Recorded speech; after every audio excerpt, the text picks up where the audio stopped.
Hi, my name is Chris Brennan, and you're listening to the Astrology podcast. In this episode, I'm going to be talking with Molly Pennington about the 6 best astrology books for beginner, intermediate, and advanced students of astrology. Hey, Molly, thanks for joining me today. Hi, Chris. I'm so happy to be here. Yeah, this is a little bit of an impromptu discussion, but so the setup is that you are doing an assignment for Reader's Digest where you're putting together a list of the best astrology books according to different experts on astrology. And you asked me if we could do an interview for that list. And I decided to do it, but thought we would just record it for possible use on the podcast at the same time. So that's kind of the setup here. Could you tell me a little bit about what you're doing with your list? Yeah, and I just want to specify this is for readersdigest.com. And the list is going to be, say, 10 to 12 titles. And my editors asked for or recommended that maybe it be divided into books that are good for beginners and then those that are at the intermediate level, and then also moving into advanced. Okay, brilliant. And you've already done 1 or 2 other lists in the past?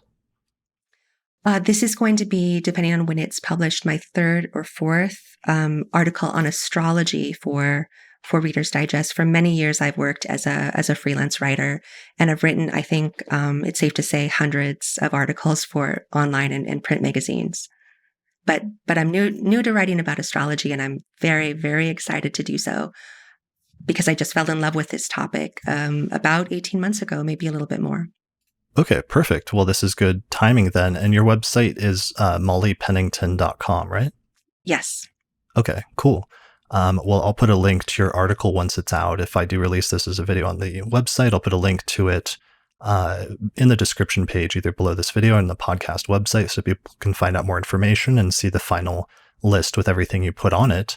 But why don't we go ahead and jump into it with my first recommendation, which is a book I just discovered actually a few years ago in Barnes & Noble, which is titled Astrology Using the Wisdom of the Stars in Your Everyday Life by Carole Taylor. And I actually interviewed her last summer, and we did an episode on aspect doctrine or aspect patterns together. But this is just a really brilliant, comprehensive intro to astrology book that's extremely well illustrated. And that's one of the things I like about it the most, is not just that it's comprehensive, but that it's kind of easily digestible. And the graphic designer that she worked with in order to do the layout for the book just did an extremely brilliant job designing this book in order to make the content a little bit more understandable and easy to grasp through visual means. And that's one of the reasons why this is actually my favorite intro to astrology book that I've been recommending for the past few years. Yeah, I'm so glad that you mentioned this one because it's one of my favorites, and it's actually something that I somehow organically got my hands on, and it was something that I read very early and just fell in love with because it really does make the topics accessible somehow, and yet it's not really necessarily not deep. It gets into everything that you kind of need to know. Things like aspects, which were very complicated for me at the beginning, and it makes them easy to understand. And in fact, I begged my mother to get this book so that we could have conversations about astrology and our charts. I love that. Yeah, it's very, even though it's comprehensive, she touches on just about every topic in astrology so that you get a very broad overview, but also somehow it's still very concise. It's not like a super dense book in the sense of some of the other books on my list will be more wordy and will be like long paragraphs of very dense prose text. But this is actually much more concise and much more manageable. There's also a lot of interpretive material, so you can look up your own birth chart placements and then use this book in order to understand what those placements mean and get some basic interpretations, which is just very crucial when you're in the early stages of learning astrology. Yeah, I agree.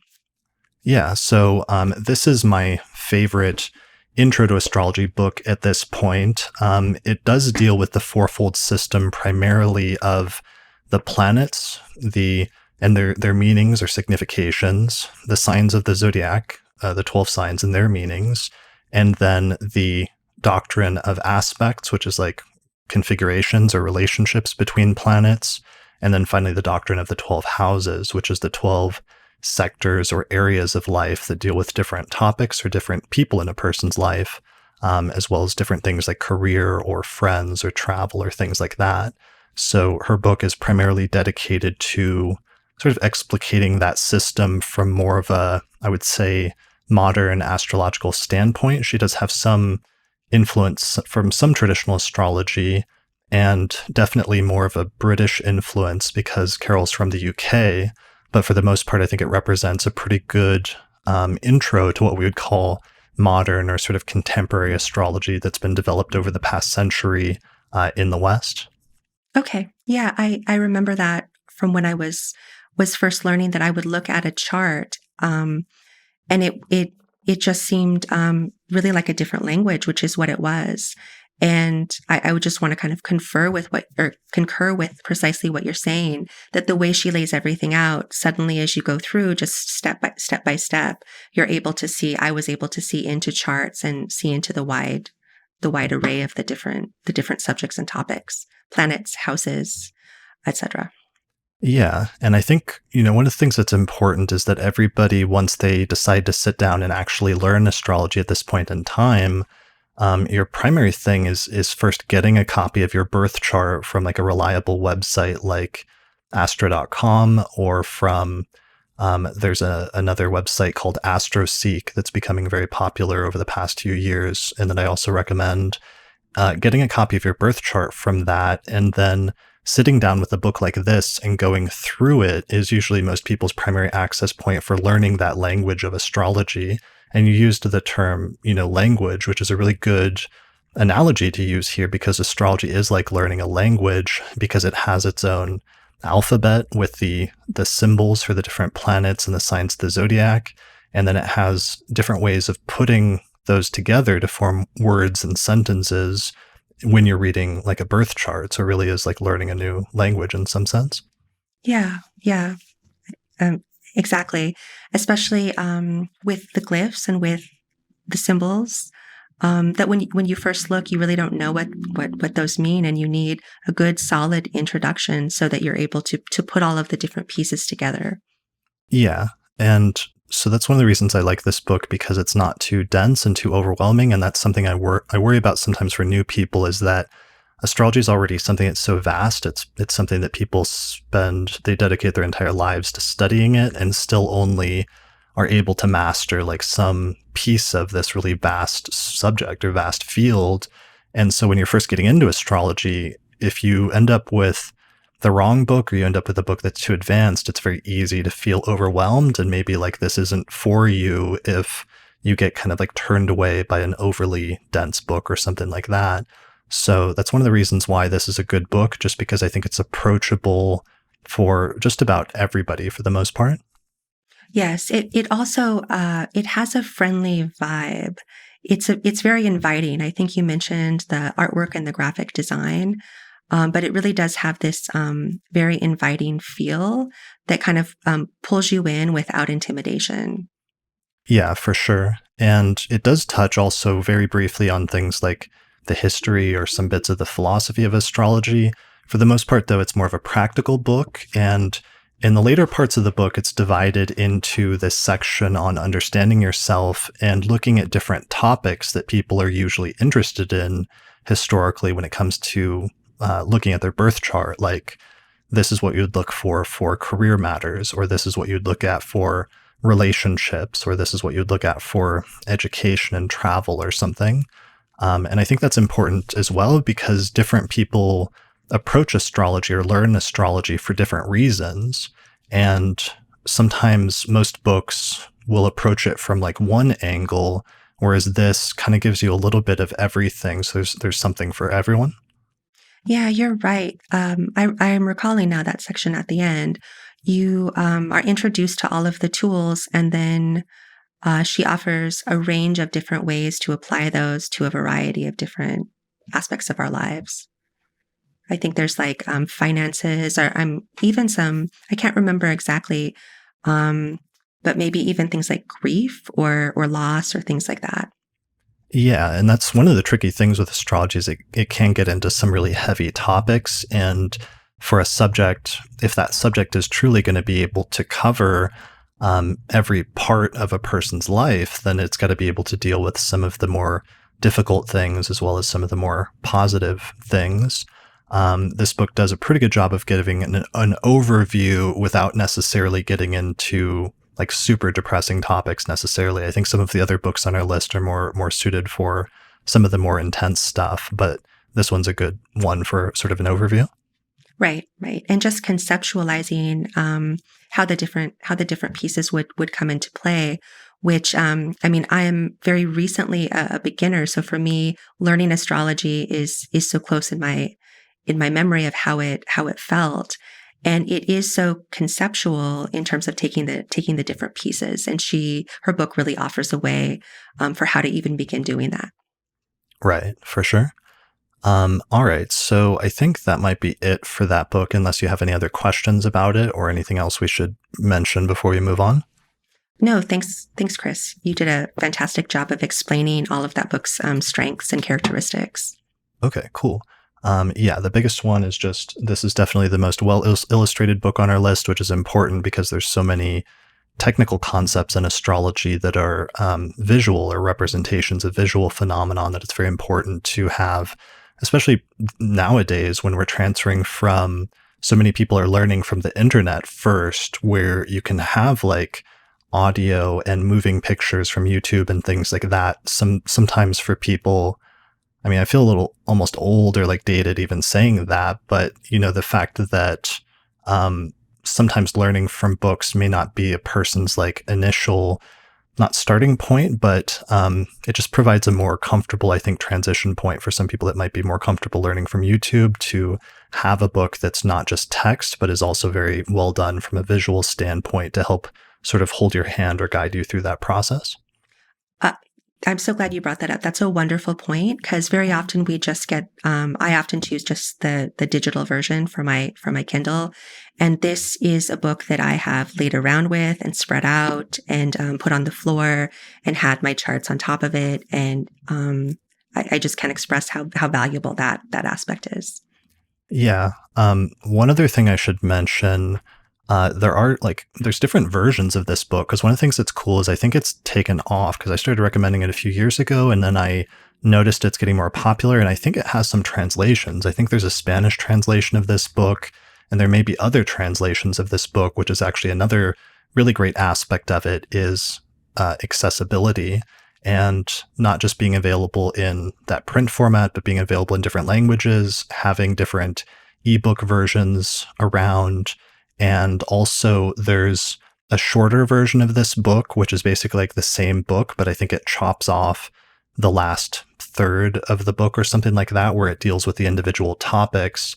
And instead it just keeps the basic intro stuff. And it's called something like The Secrets or Secret Language of Astrology. And it's almost presented as if it's more like a kids or young adult version of the book, but it's basically just a shorter version. And the price is so similar that usually I recommend going with the one I'm recommending here with this title, just because it's only like $1 more. So it's worth it just to pay to get the full thing. Oh, that's great. That's good to know. Yeah, they've even got like a special edition. Have you seen those books in like Barnes and Noble that are like fancy editions of like classic books? Mm-hmm. I think they actually used the same company to print up like a super fancy hardcover edition of this book that actually looks really nice as well. So for those that want a really fancy version of this book, that's also out there as well. Yeah. Yes, that would be nice. Yeah. All right. So let's move on to the second book on my list, which is a book that just came out in, I believe it was in early 2020. It was like right before the pandemic. It was one of the last times that I went out and I got a book in person, like at Barnes & Noble the day it came out. And this is a book titled You Were Born for This, Astrology for Radical Self-Acceptance by Chani Nicholas.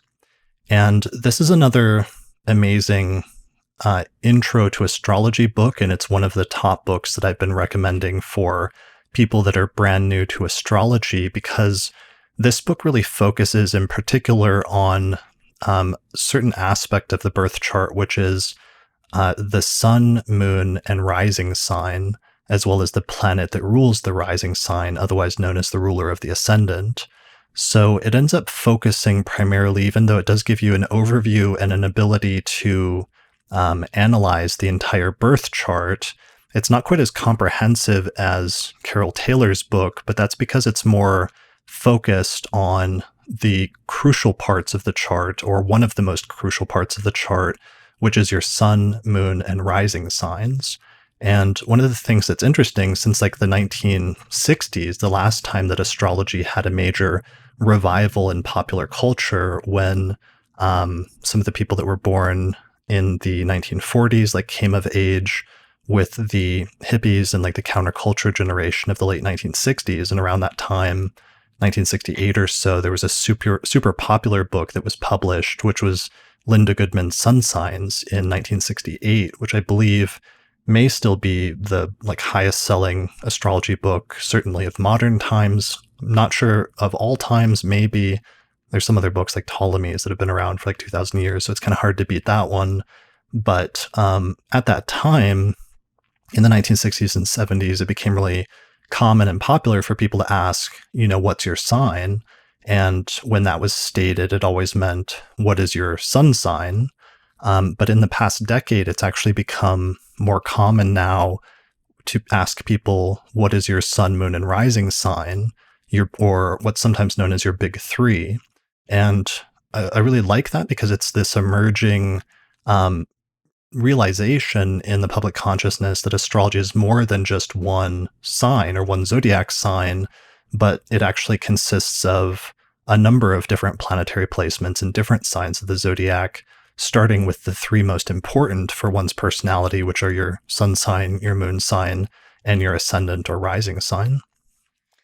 I mean, that's such a great point. And when you were talking about going in and getting it in person right at the start of the pandemic. Right before the pandemic. Oh, right before. Yeah. And that, the timing in my own life and my own interest is marked there. And I'm wondering if you can talk about maybe the influence of this book in at least what I've heard or what's being called maybe a growing or new popularity in astrology in our larger culture. Yeah, something happened in the past few years, and it's funny because you can see there's like a podcast episode that happened right at the turning point where it was starting to happen, but I wasn't sure yet if it was really a thing or if it was just like something the media was overhyping. Which was this sudden like surge in the popularity of astrology, especially with the younger generation of people in their like 20s, in their like teens and 20s and maybe 30s. So in episode 139 of the Astrology podcast, which I did with Dana Lynn Knuckles and Jessica Lanyadoo, we talked about this, and the release date was January 11th, 2018. And because what had happened is there had just been a sudden flurry of articles in the media, I think starting with like a New York Times article talking about how astrology seemed to be getting suddenly more popular recently. And so at the time in this podcast episode, if you listen to it, we discussed both sides of the question of, is astrology actually getting more popular, or is it actually this just a media thing and it's actually becoming less popular? Because at the time, one of the things that was notable is that for the past several years before that, there had been less and less astrology books published for a number of years, and astrology books were kind of disappearing from the shelves just because they weren't being published as much, which on the one hand, it wasn't clear if that was due to a decrease in the interest in astrology or if it was just a side effect of like the publishing industry going through this weird transition as like physical bookstores are becoming less and less common and everything that goes along with that, with like the rise of Amazon and things like that. So I was actually a little skeptical at the time, but then it turned out by the end of the year, the answer was like, no, there really was a sudden like surge in the popularity of astrology, which continued and got even bigger and more intense over the next 2 years. So one of the really interesting things that came along with that surge in the popularity of astrology with the younger generations of people in like their teens and 20s and 30s is that suddenly the astrological community, which had been a little bit more like monocultural, if I'm using the correct word, since the 1960s, suddenly became much more diverse, and there was a much greater cross-section of the actual like public of the community of Americans, basically, who were getting interested in it suddenly. But the type of astrology that they were encountering at the time was largely the type that had been talked about and taught and written about in astrology books from like the 1970s and 1980s and 1990s from the people that came in the hippie generation in the 1960s. So one of the things that started happening is you started seeing this new wave of astrologers coming up and a more diverse wave of astrologers coming up and starting to write astrology books that were more reflective of their communities and their concerns and their focus as astrologers. And I think Chani's book is one of the first books, or it's one of several books that came out in the past few years that really reflects this this change and this turn in the tide of astrology books and who they're being not just written for, but also the types of people, not that they're necessarily targeting, but that they're being more conscious of in terms of the types of people that they're having consultations with and the communities that they're actually serving or trying to help in their astrological practices. Does this book, You Were Born for This, incorporate aspects of memoir? I'm not sure if I would say memoir so much as it's primarily, it is primarily an interpretive book for learning, especially about your sun, moon, and rising, and learning about the basics of the birth chart and how to interpret your birth chart. I think it's just doing so in a much more, in a way that's trying to be much more inclusive than most astrology books were prior to that time.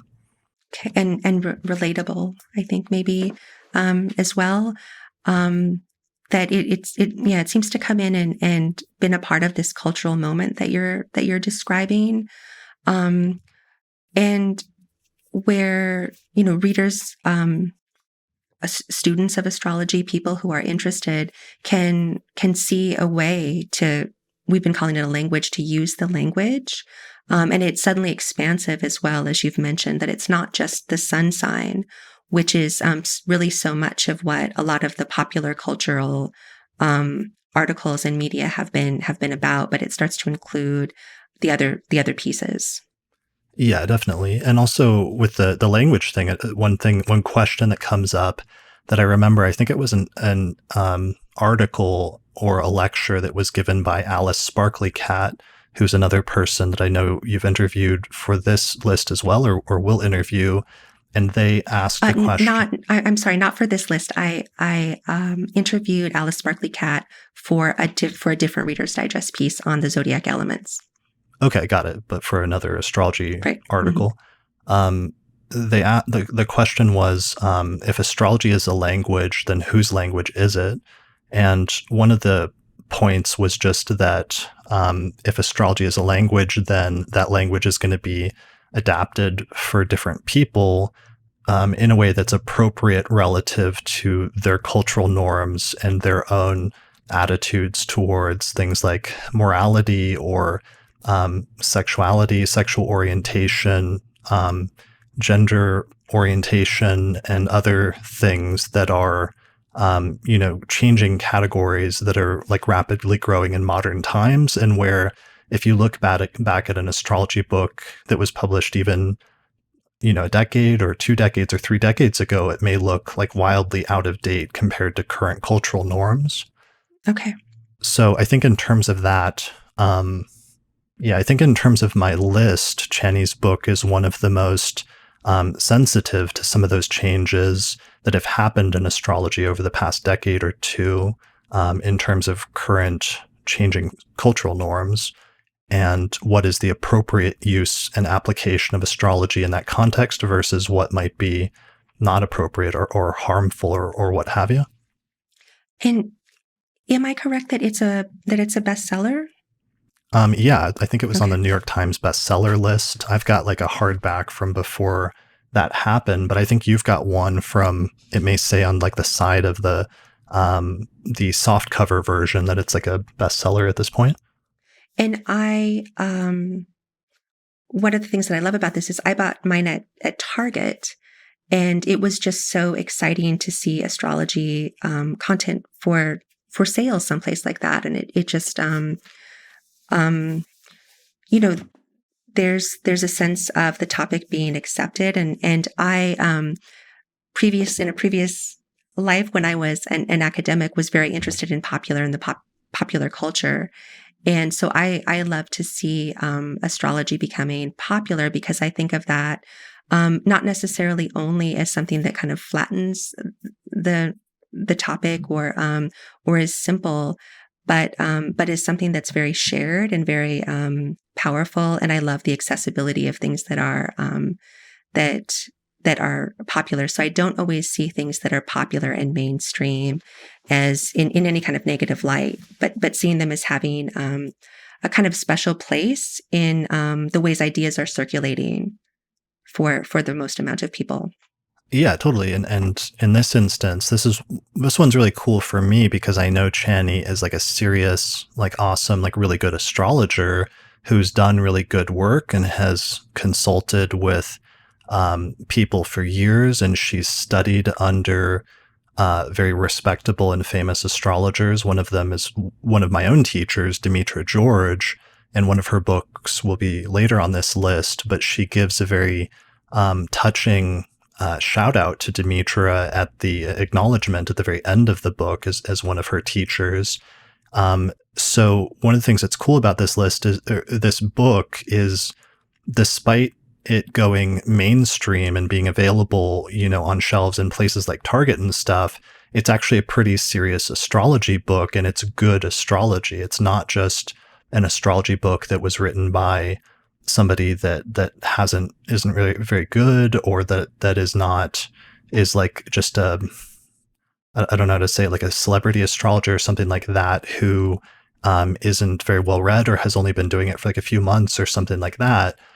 This is a book that's serious and well done, and also broke into the mainstream, which is really impressive and is something to celebrate among, professional astrologers that do this for a living seriously and want to see the best content out there, getting the most views, as opposed to, let's say, some astrology memes or something like that were just put out by somebody who may not necessarily even believe in astrology, but may just be doing that to generate content or views or something like that. Okay. Yeah, I agree. I just want to echo what you said, that I've seen this book be recommended with passion by people. I've seen a person like clutch it to their chest for how much they love it and how much it means to them. So I think it's important to notice that those kinds of aspects about it too, that this could very well be a beginning book that's your introduction that you will also love very much. Yeah, definitely. Two other unique points about this book. One, Chani also recently, I think just in the past year, finally launched an app for mobile phones called the Chani app. And it actually works really well with the book because it will calculate your birth chart for you and tell you what all of the planetary positions are, and also give you some interpretations for those positions. So it's kind of a nice and reliable way to calculate your chart and then sort of use the book at the same time in order to learn more about it. And I like that synergy between the book and the app. Unfortunately, the app is only available currently for iPhones, but I think it is going to come out for Android at some point in the future. Okay, nice. That's a great point too. And what a time to be alive. Yeah, I mean, that's been a huge revolution in and of itself, is just the rise of mobile astrology apps and the availability of not just, when I learned astrology around the year 2000, I discovered astro.com, and just the ability to calculate your birth chart for free on this website was a huge revolution in and of itself, 20 years ago, because prior to that time, even 10 years before that, before the rise of the personal computer, in order to do astrology, you had to learn how to calculate a birth chart by hand. And that requires like 2 or 3 or sometimes 4 reference books. And it takes a while to learn how to do that and be good at the understanding and doing the mathematics behind calculating the astronomical positions that are represented in a person's birth chart. It's kind of easy where you could also mess it up if you're not very good at math and numbers and things like that. So one of the things that's happened over the past 20 years is there's been this huge rise in the accessibility of astrology so that you don't have to be like a mathematical genius or an astronomer. In some instances, many of the ancient astrologers were also astronomers because they needed to have that training in order to calculate charts. Nowadays, with things like this book and the app that you can get with it, anybody can get their birth chart calculated very easily. And then really the main focus just becomes learning the interpretive art of how to interpret and read a birth chart, which is really what's most important in astrology. Even if you don't necessarily understand all of the complicated like coding and mathematics underlying it. Right. That's such a great point. It sounds like kind of what you're summarizing about these introductory books is that they really allow a way in, not just because they're popular, but there's a different accessibility now. I worry that I would have, or somebody like me would have given up, even though I was so obsessed, simply because the calculations and the other kinds of really technical nuances would have been really difficult for me. But now I just at my fingertips was able to access charts. It really is just astounding, and also something that I deeply appreciate. Yeah, for sure. That's just part of making astrology more accessible. It's lowered the barriers to entry, which I think is really important. It's also lowered the barriers of entry in terms of like economically or class-wise. Astrology is now more accessible than it's ever been at any other time in history, probably. Even though certainly there have been other times in history where astrology's been more accepted culturally, or like belief in astrology has been more pervasive in some ways or on some level. In terms of actual accessibility, that's one of the major sea changes that's happened over the past decade or so, not just due to the rise of astrology on the web or on the internet, but also through the rise of astrology apps, including now recently Chani's app. Okay. Yeah, there's also been a number of other apps that have become popular over the past few years with the rise of astrology, and I've done an episode on some of them in the past, but that's been another reason why this book is important, because everybody at this point knows what their sun, moon, and rising is, or that's become common knowledge in the same way that 20 years ago, just knowing your sun sign was common knowledge. But even if people know what their sun, moon, and rising is, they don't always know what that actually means. And this is probably the best book for figuring that out, I think, on my list, because it's specifically designed in particular to focus on those 3 points and explaining what they mean about different aspects of your personality as well as your life in general. Oh, I love that. And especially for beginners, it's so fun. It really is quite pleasurable, in addition to being illuminating, when all of it opens up past your sun sign, which is really what most of us are familiar with. Yeah, and that's a really exciting point once you realize that there's more to astrology than just like a single sign, because, already that's something, when it's presented in that way of just your 1 out of 12 signs, that's already something that seems easy to dismiss, because obviously everybody in the world doesn't fall into like 1 of 12 categories. But that moment that you realize there's also like a moon sign and an ascendant sign is the first moment where astrology starts to open up, or the world of astrology starts to open up, and you start realizing it's actually much more complex than you may have realized previously, or than most people realize. So the next step is to figure out, how complex it actually gets and how much more accurate it gets once you get past that initial starting point. Precisely, yes. Yeah. So last thing about this book, I hope I don't forget anything else, but it wins my award for like coolest cover on the list, because it has this amazing like reflective rainbow design in the title, which reflects back different patterns depending on the reflection of the light on it. So I think that's like easily the coolest cover award, I think, on my list. I agree. My paperback does that too. The kind of rainbow shimmer or holographic element is not as pronounced, but again, it's one of these details that's related to design and seems basic, but it really does kind of foretell the journey or the entry that the reader's about to take as they enter into the topic and enter into the book. That it's prismatic. That astrology is, I think of it very often as prismatic, because it has so many different geometries and different sides, and this detail you mentioned truly perfectly reflects that. Prismatic. I love that. That's the perfect word for this book, and the way that it approaches astrology and opens up and makes it more accessible to many different people that are coming from different backgrounds that may not be the traditional background that astrology books were only written for, 20 or 30 or 40 years ago. Yes. Yeah. All right. So that is my second recommendation. And those are my two main intro beginner books. And I usually recommend people get both of those right at the start. So those are my first two. My third book.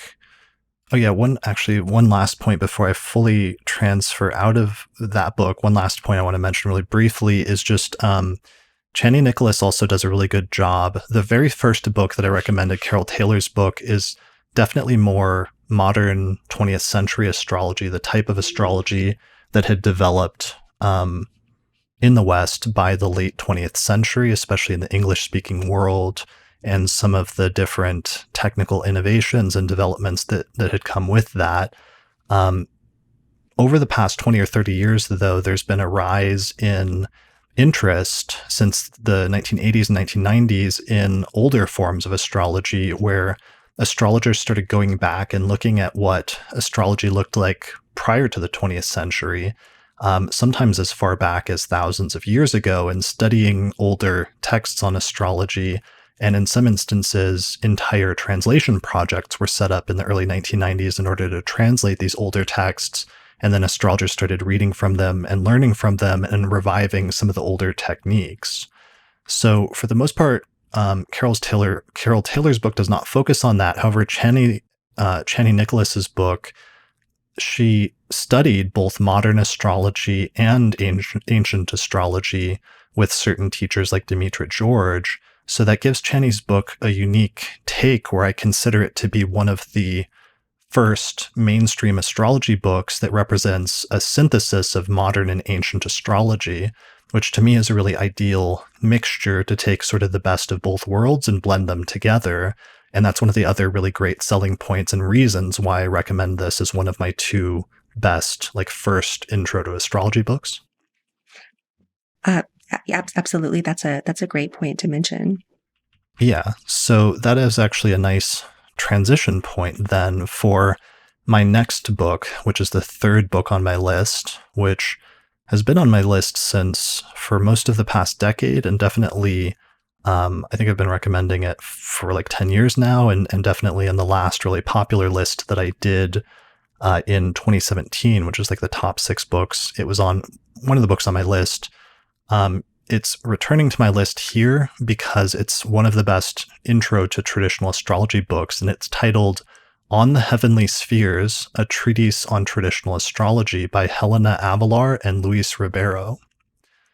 So this book was actually written by a couple of astrologers from Portugal back in, I think the first version of the book was actually written in Portuguese in 2007, I want to say.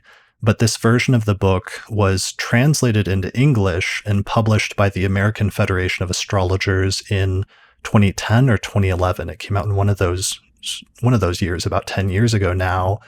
And what this book is it's a very good introduction to what we call traditional astrology, which is the type of astrology that was practiced roughly between the 1st century BCE through the 17th century CE, largely in Europe over that time frame, basically. And that's what we refer to as traditional astrology or Western astrology, because it was practiced prior to modern times and also prior to the discovery of the outer planets, such as Uranus, Neptune, and Pluto, which started being discovered after the 17th century.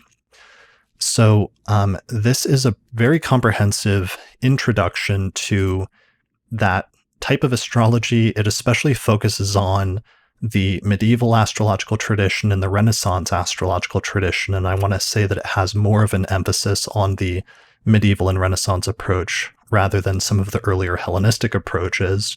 But for the most part, it's pretty good for traditional astrology. And the other thing is that aside from being comprehensive, it's also incredibly well illustrated because Luis is a graphic designer and he designed these beautiful diagrams to explain every single concept in the book, which is extremely useful when you're talking about some really complicated concepts, because this definitely gets into more, even though it's an intro to astrology book, it's an intro to traditional astrology, so it's more in the intermediate realm, and they get into some much more complex things from traditional astrology, including complex aspect doctrines like transfer of light and collection of light, and some things that were used in like horary and electional astrology in the medieval period that are very useful, but they're a little bit of a step up from some of the more basic concepts that we were talking about in the previous two books.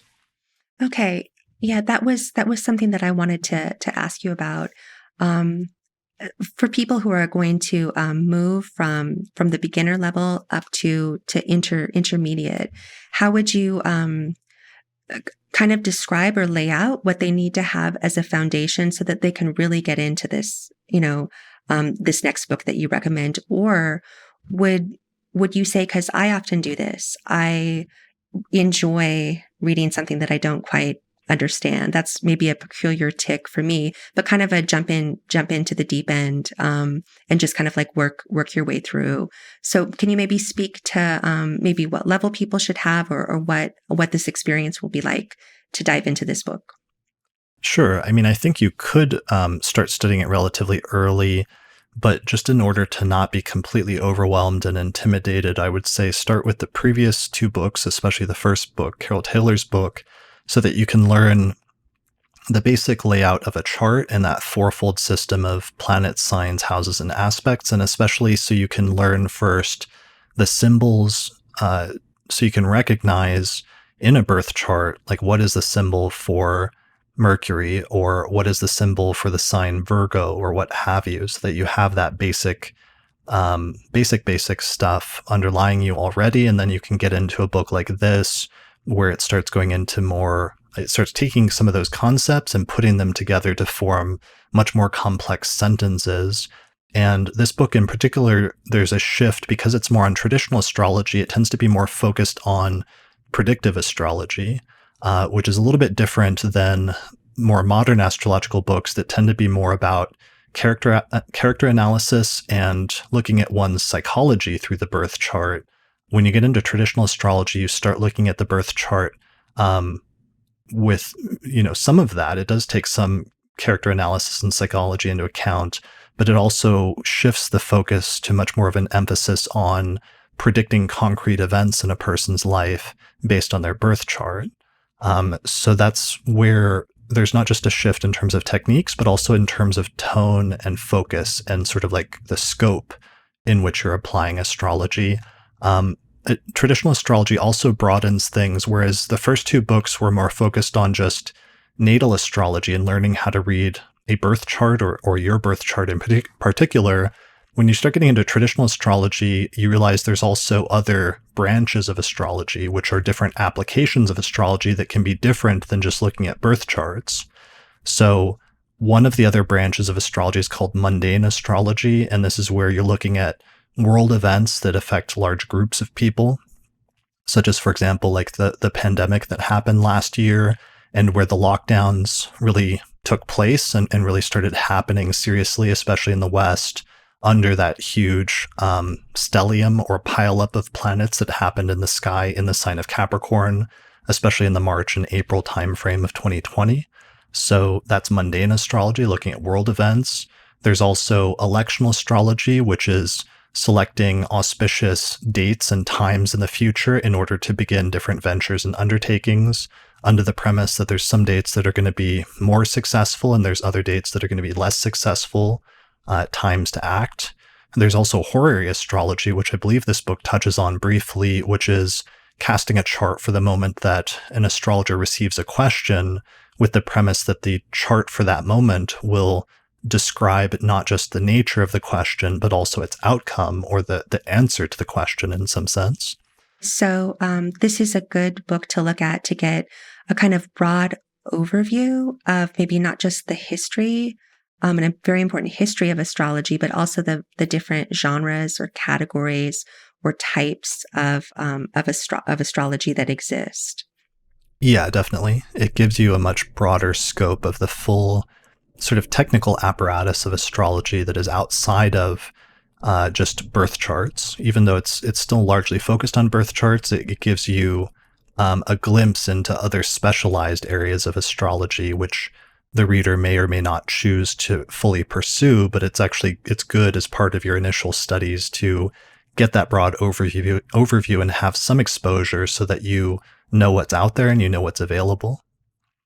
Yeah, I agree, and I'm sure we're going to talk more about why history is important as we move on to other books. But do you want to talk a little bit about that now for maybe anybody listening, or even for me in my piece for Reader's Digest?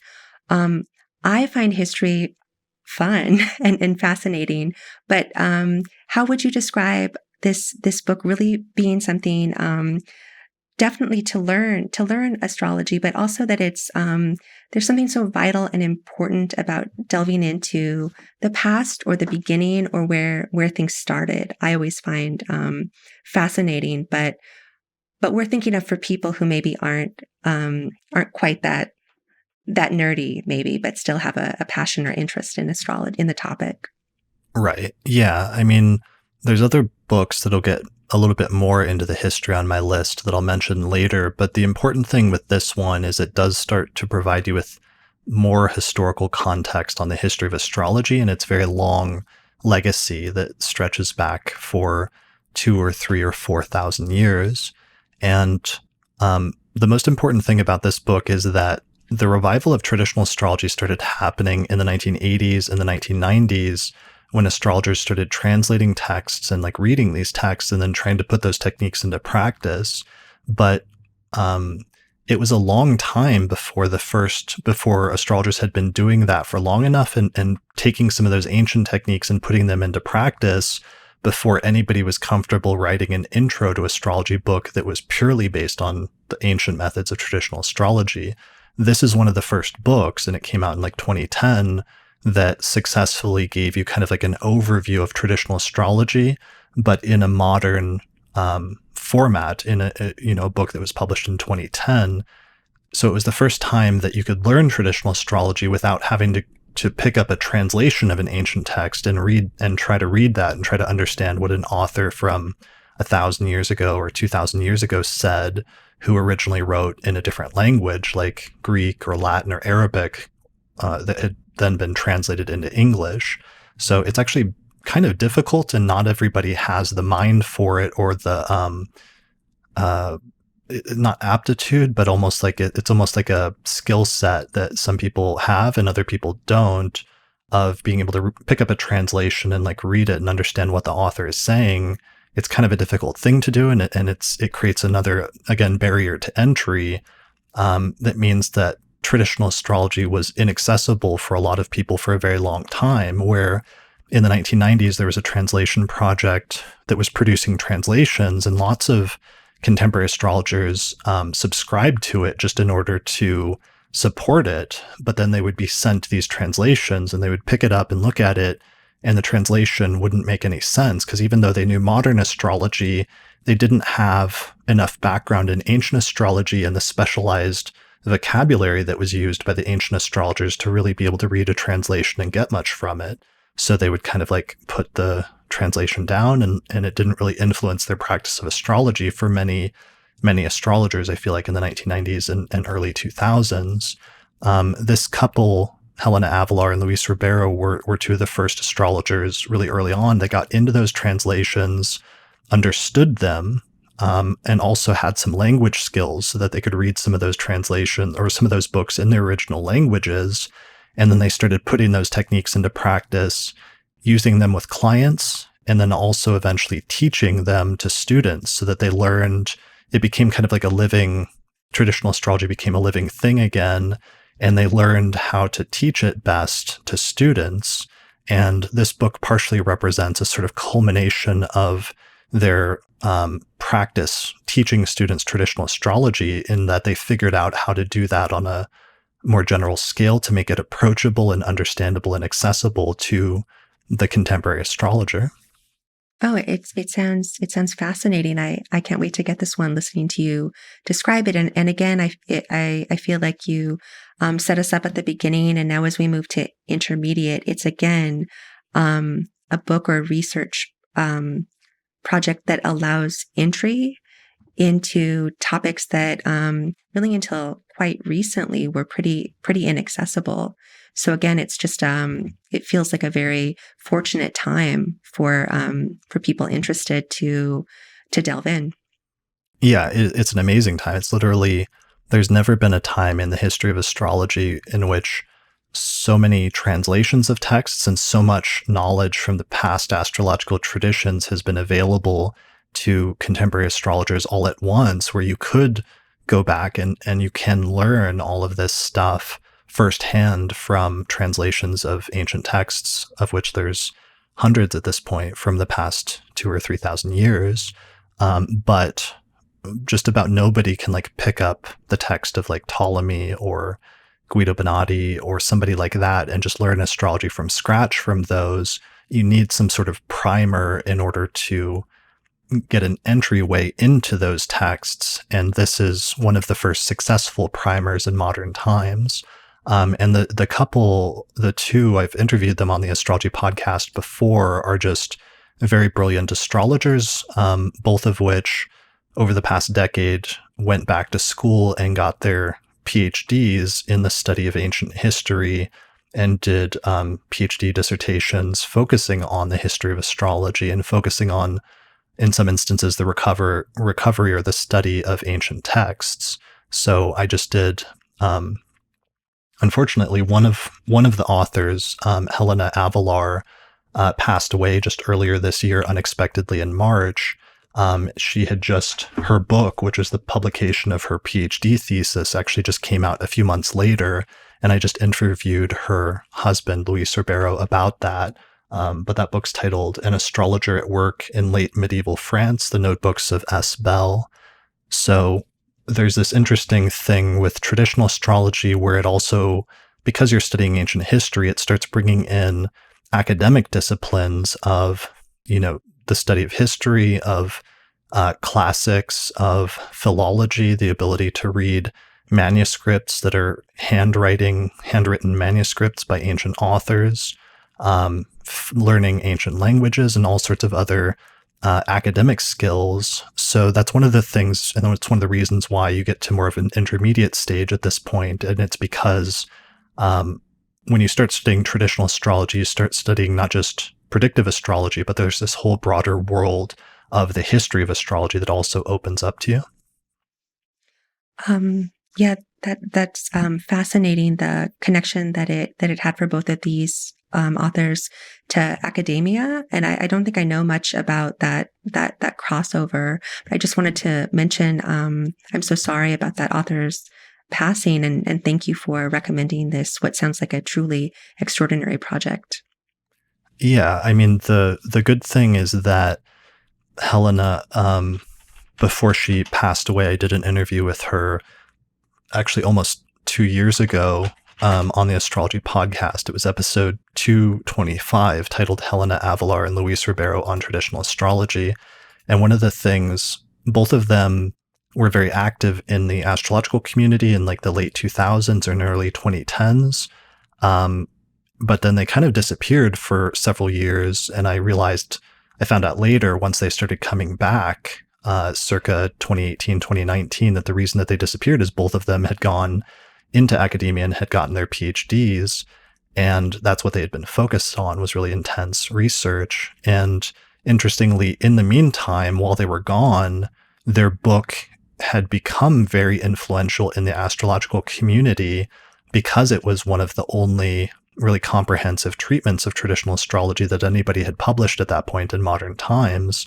And in that interview in October of 2019 with Helena and Luis, I was actually luckily able to let Helena know how much influence her book had actually had on the astrological community, and that there was an entire generation of astrologers that were getting into traditional astrology and getting excited about it because of their book, and that their book had become very popular and very influential on a whole generation of astrologers, even though they weren't fully aware of that over the course of the past decade. So even though it's really incredibly tragic that she passed away so unexpectedly and so young, at least she was able to complete some really influential works, and she was able to know that her work was influencing people in a really profound way. And I think there's something really beautiful and sort of moving about that. Yeah, I agree, and I'm looking forward to getting this one in particular, and diving in, and then I mean, I'm looking forward also to her dissertation that you just mentioned as well. That's truly fascinating. And it kind of would give the audience for this an idea of just how vast it goes. And I think you mentioned at some point that astrology is so vast that it would be a lifelong project of learning for anyone, including scholars, that it's just never ending. Yeah, exactly. It's a really vast field, but sometimes you find some piece of it that really interests you, and it becomes something you specialize in, and it becomes a motivating factor to learn all of these other things that can help you to improve your ability to study and specialize in that one area of astrology. So in that instance, with their instance, it was learning ancient languages, and Helena had a aptitude for learning different languages. Like her main language was Portuguese, but she also learned like French and Latin in order to, what she did was go back with her dissertation and revive the work, where she found these two notebooks in two libraries in Europe by an astrologer who lived in the 15th century in France, who had written his private notes about astrology and like birth charts of his children and his cousins and different things like that. And nobody had ever heard of this astrologer before. And she rediscovered his notebooks and then did a dissertation about it, showing how these private notebooks showed the actual working practice of somebody that practiced and believed in astrology in the 15th century.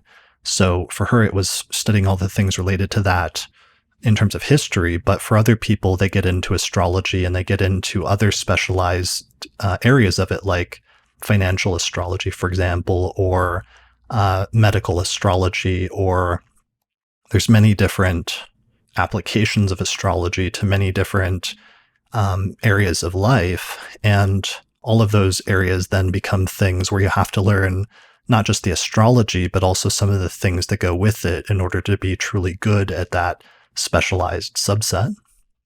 Yeah, and I think we've talked about kind of the new popularity, we could call it maybe, of astrology, and I think it might not be generally known that astrology is ancient, and that astrology is really a really prominent part of many histories.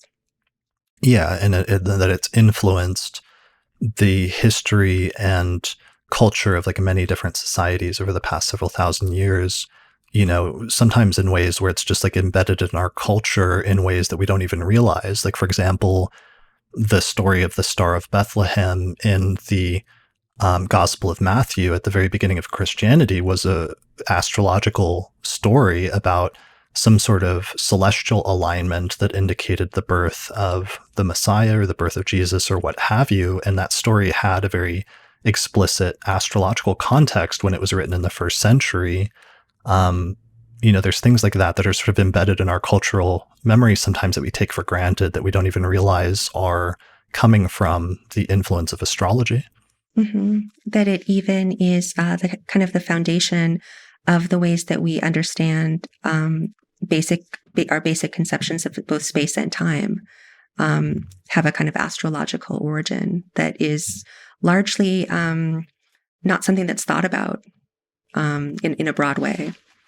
Yeah, space, time, but also things like fate, free will, simple things like celebrating one's birthday every year, like celebrating the return of the sun back to the exact position it was when you were born every 365 days or so. There's lots of different things like that are ultimately astrological in origin that we just sort of take for granted. And learning about the history of astrology is sometimes reconnecting and realizing those things that we're taking for granted historically or culturally. Mm-hmm. That sounds like a great recommendation then. Yeah, Perfect. It's a very good book. I know Luis is going to republish it at some point here in the not too distant future with an updated version, because I think they already updated the Portuguese version a few years ago, but presumably it'll have the same title or something close to it. All right, so that is actually only my third recommendation.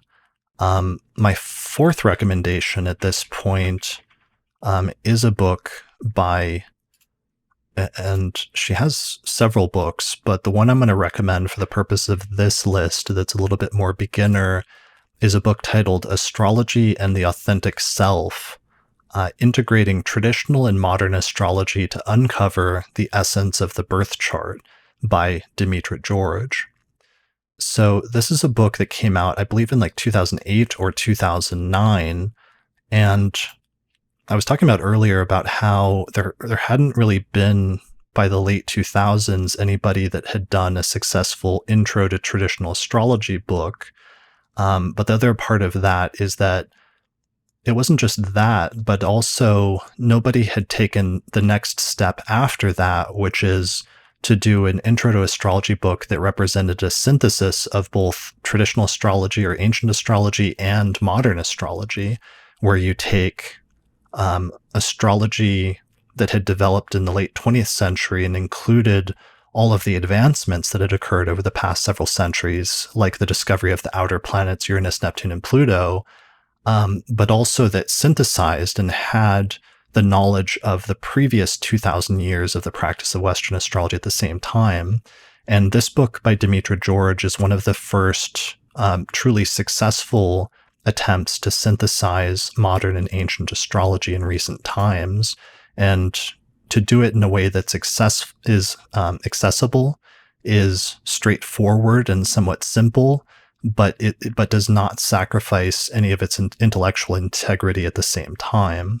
So it's a really good intermediate book that I recommend at this stage, because once you start getting some of the traditional background from, for example, Helena and Luis's book, this is a good book to take you to that next step, which I believe is the next sort of, I hate using this term, but let's say evolution of astrology in terms of there being some progression. The next step after the revival of traditional astrology is the synthesis of ancient and traditional astrology with contemporary astrology, because while there are some authors and there are some astrologers that want to go back and just practice traditional astrology, and their motto becomes something like one of their mottos was that the old ways are the good ways or something like that, and they want to go back and practice what they see as some like pure form of astrology that's more predictive and is more concrete and is not overly psychological or distracted with modern concepts like outer planets or asteroids or other things like that. And while there's some validity to that approach, and I know that's the approach that you'll actually find in Helena and Luis's book, is more of a strict traditional astrology, that you should practice astrology like it was practiced up until about the 17th century. And there's a certain elegance to that. There's another school of thought, which is that there's still, while traditional astrology is really valid and beautiful and useful, and there's lots of great things we should take from it, there's also some really beautiful and useful and elegant things from modern astrology or from contemporary astrology that shouldn't be thrown out, that you shouldn't sort of throw out the baby with the bathwater, so to speak. just a really weird saying. I don't know if there's a better Yeah, version of that saying, but it makes me want to look up, like, where does that come from? What is that about? But I'll do that right. later. Let's just take that for Yeah. granted and Right. pretend that that saying makes any sense. Okay. And um, so there's a sort of philosophy among some astrologers that there's good things from both modern and ancient astrology, and what we should do is try to take the best pieces from both and merge them or fuse them together into a new system. And in my studies of the history of astrology, what I noticed is that approximately every 200 years, this actually happens in the history of astrology, where there's like a translation movement, and some astrologers get excited about reviving some of the older forms of astrology, and then they synthesize it with whatever the current prevailing paradigm of astrology is at that time. And this tends to happen around and shortly after the conjunctions of Uranus and Neptune for some reason. And the last time we had one of those was in 1992 and 1983. And that was the point where there was a translation project that was actually formed to translate ancient astrological texts. But if you go back in 200-year increments, you'll see astrologers continuously doing that. So I believe that that's the stage we're at now. And what I love about Demetra's book is it's one of the first books after that Uranus-Neptune conjunction that was truly successful in taking some of the ancient concepts and fusing them with the modern concepts in a way that was compelling and made sense both conceptually as well as practically. And it's because Demetra had a very long history, first as a modern astrologer for 20 or 30 years, starting in the 1960s. And she initially became famous for writing one of the first books that dealt with the asteroids and their astrological interpretation and how to put them in birth charts. But then later in the 1990s, she got very interested in traditional astrology. She went back to school and she learned Greek and Latin and translated some texts. And she also worked with a translation project that was translating texts into English. And she was one of the first astrologers that not just learned this system and started putting it in practice, but also started teaching it to other people. And so due to this background, she was sort of uniquely qualified to be one of the first people to synthesize the ancient and modern traditions and present it in this relatively comprehensive, not too long and not too overly wordy text that is a pretty good intermediate text on astrology. Yeah, I think one of the things that I can contribute to the conversation is, for me, the study of astrology and many of these books has been so pleasurable. And I've read both this one that you just recommended and also Asteroid Goddesses, and I can say that they're is the word page turners. I mean, they're easy. They're easy to read, and they're exciting, and you kind of race through. And I can say about Asteroid Goddesses that I learned about the asteroids, and I tore through the entire book, Asteroid Goddesses, and read it, I would say, kind of like a novel. And I remember not taking notes and not thinking of being scholarly about it, but just kind of absorbing it as I fell in love with the concept of these asteroids and all of the concepts, myths, information that was there. So in that sense, I can say during all of my studies, I never would have imagined that I would be in this conversation with you necessarily. And I can say that my studies were not like taking notes like I may have for this, and like what kinds of things would I say about these particular books, but to really just immerse myself for my own edification that I truly enjoyed. So I'm hoping that that I can inspire a lot of people out there who have an interest at whatever level in astrology, that it really is something that you can immerse in, that just provides a lot of joy along with interest. Yeah, definitely. There's definitely astrology is one of those things that once you find it, it can be become like a lifelong passion, but it's actually fun to learn about because you find this entire field that is actually super interesting and super relatable to your life, and that becomes a reason to learn all of these different things and all these different areas that you might not ever have gotten into otherwise. And it actually becomes like enjoyable or like very pleasurable to learn about astrology just for its own sake in some ways.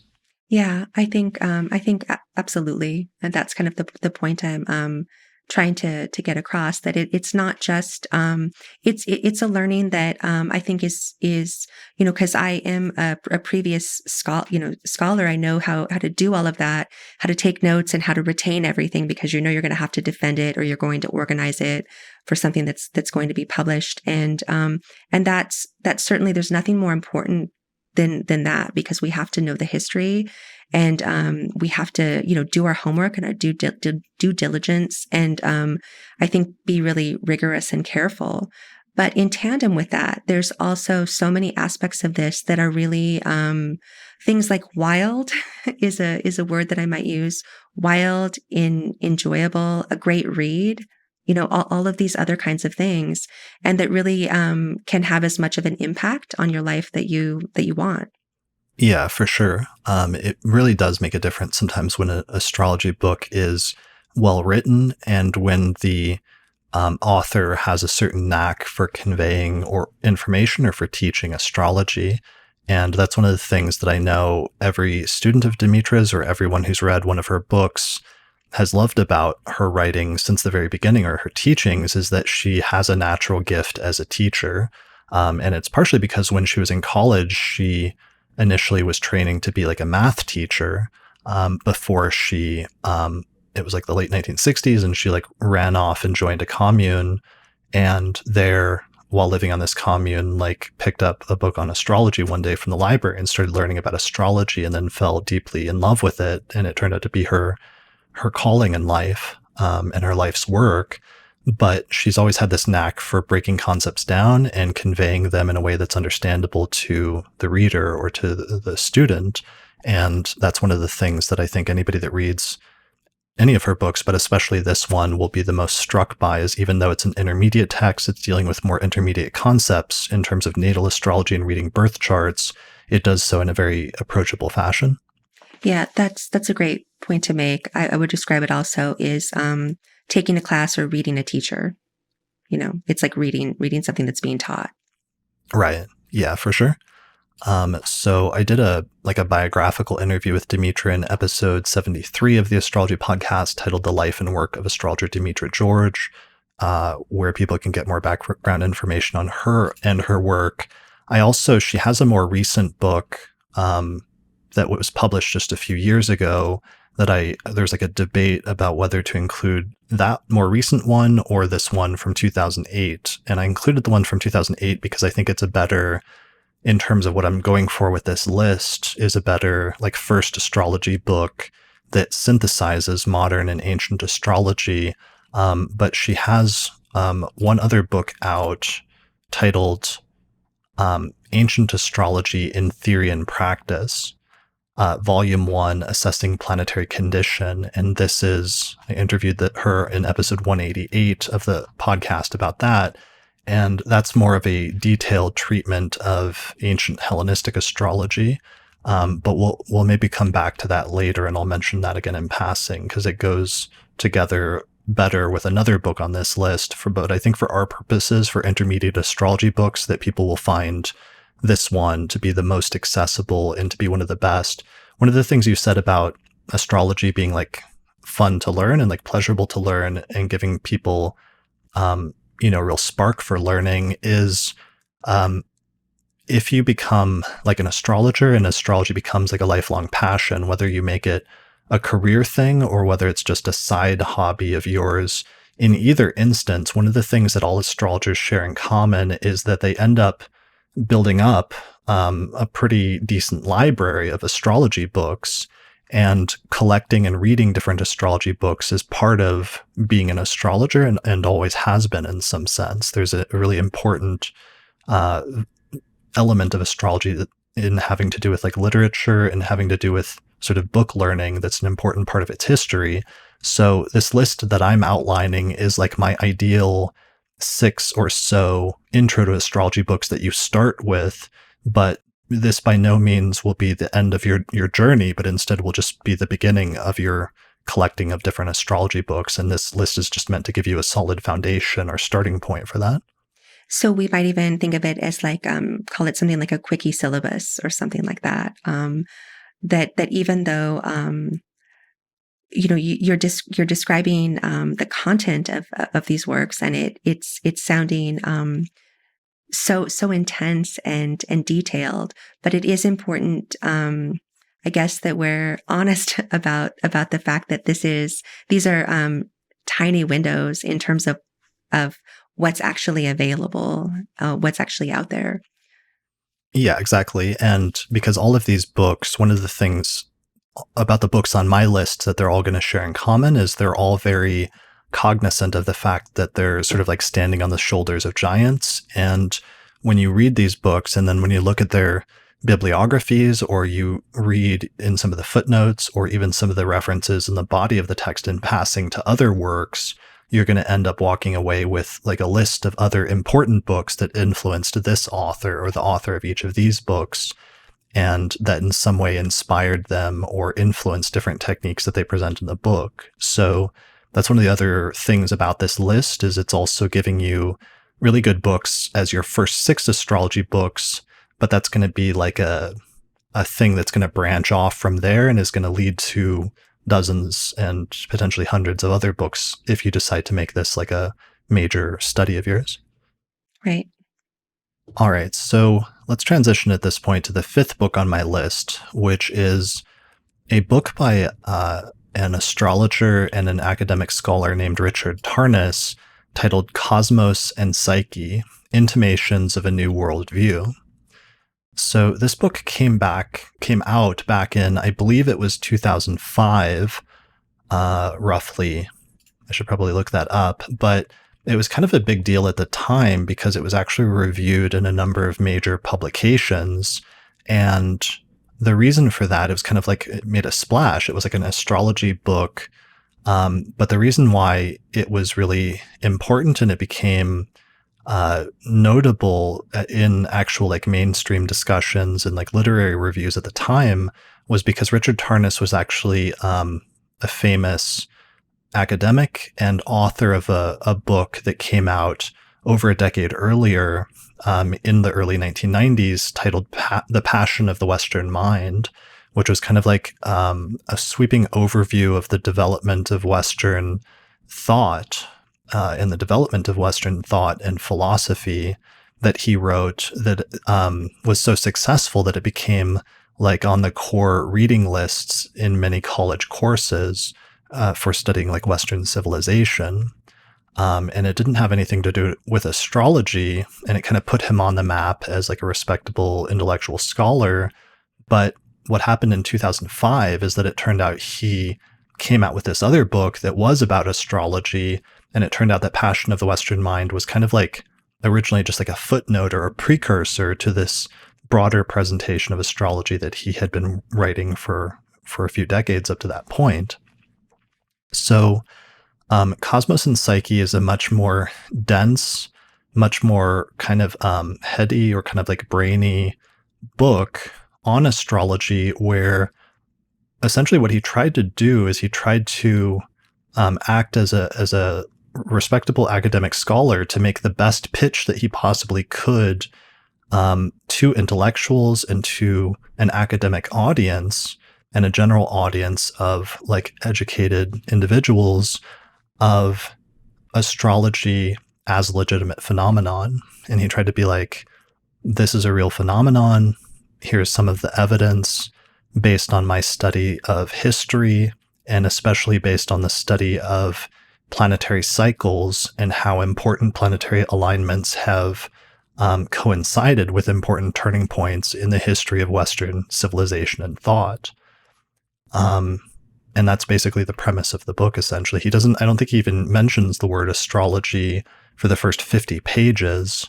And then eventually he sort of gets into it. And it turns out that this is an astrology book where it's kind of trying to take the intellectual community by surprise in presenting this as a subject of serious study that's actually could be respectable and could be legitimate, even though up to that point it had been treated as, I think he says, like the gold standard of pseudoscience or something like that, where in modern times, astrology is not viewed as legitimate in scientific or most philosophical or most intellectual circles, even though something like 25% or 30% of the population, depending on the survey, quote unquote, believes in astrology.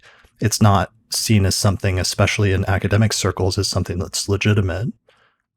So he tries to present the case for it actually being a legitimate topic that has some validity to it, and what the world would be like and what the cosmos would be like if that were true. That's basically the premise of Cosmos and Psyche for my take on it. Okay.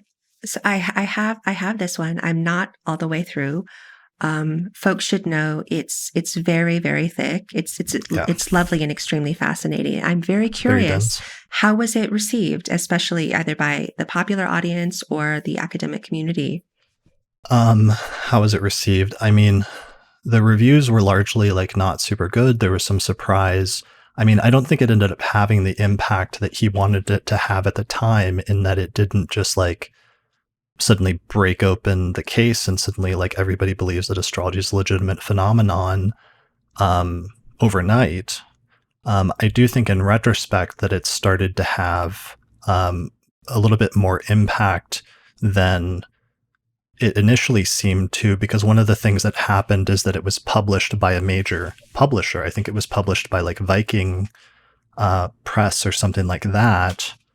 Yeah, it was published by Viking, which is like a subset of Penguin. So it was published by a major publisher, and as a result of that, one of the things that was weird about Cosmos and Psyche is that even still today, I think you'll find it in like major bookstores, not in the astrology section, but in the philosophy section. And there was this period for a decade or a decade and a half where you could walk into like any mainstream bookstore, like a Barnes and Noble, or, you know, back when they used to have like Borders books or something like that in the glory days of, you know, more than 10 years ago, before all the bookstores started closing down. And you could find this book in the philosophy section. And one of the very weird side effects of that is I've met a lot of people over the past 10 or 15 years since the book was published that found this book by accident and picked it up and started reading it, and accidentally stumbled into like actual legitimate advanced astrology as a result. And it became their first astrology book as a result of that. And as a result of, you know, his initial stature as an intellectual and as a scholar, and having it published by a major publisher and having it get categorized in basically the philosophy section. Yeah, it's, you know, just from I would call maybe like a very brief perusal, it's philosophical, and it's also kind of poetic in the way that it theorizes, I would say, a kind of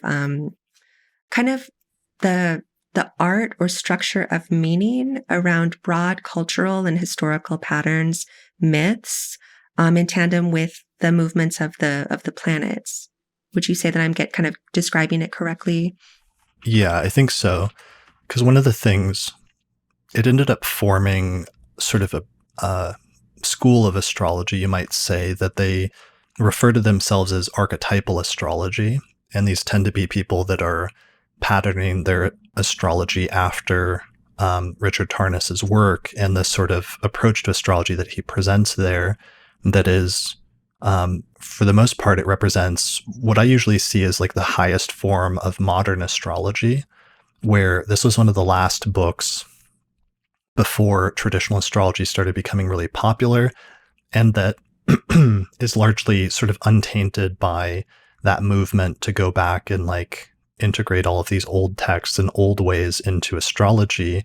So it's largely presenting a somewhat pure take on modern astrology, but it's also representing what I would consider to be like some of the best pieces of modern astrology, where if you could make a distinction, let's just say hypothetically, between, in any field, there's going to be, you know, people that do something really well and at a very high level, and there's going to be an intermediate version of that, and there's going to be a like lower version of that that's maybe not done as well or as carefully or with as much intellectual rigor. I would say that his book represents some of the highest aspirations of modern astrology at that turning point in 2005, where things were starting to change and it was starting to go a different direction into the older forms of astrology. So anyway, but they call their approach archetypal astrology, and it's based on this concept that there's archetypes that exist out there that are like umbrella concepts, and that astrology speaks in some way through archetypes. And so, for example, when he introduces the planets, he has like a long paragraph that explains that you have Saturn, and this is the he tries to explain the archetype of Saturn by talking about 50 different things that Saturn is said to signify or be associated with in astrology. And part of the issue is that for us living in the world, we're familiar with all of the individual manifestations, but we can't access fully this broader overarching umbrella concept, which is the archetype of Saturn. But you can access all of the hundreds of different manifestations of that, which are the concrete manifestations of it in our world. But the more you understand the concrete manifestations and the variety in them, the more you can get closer to having some comprehension of the overarching archetype. And one access point for that is understanding like the myths or the myths associated with the planets, for example, is one manifestation of the archetype. But there's also other manifestations, either psychologically or in character traits, or also in concrete events. Yeah, it is one of the essential concepts of astrology.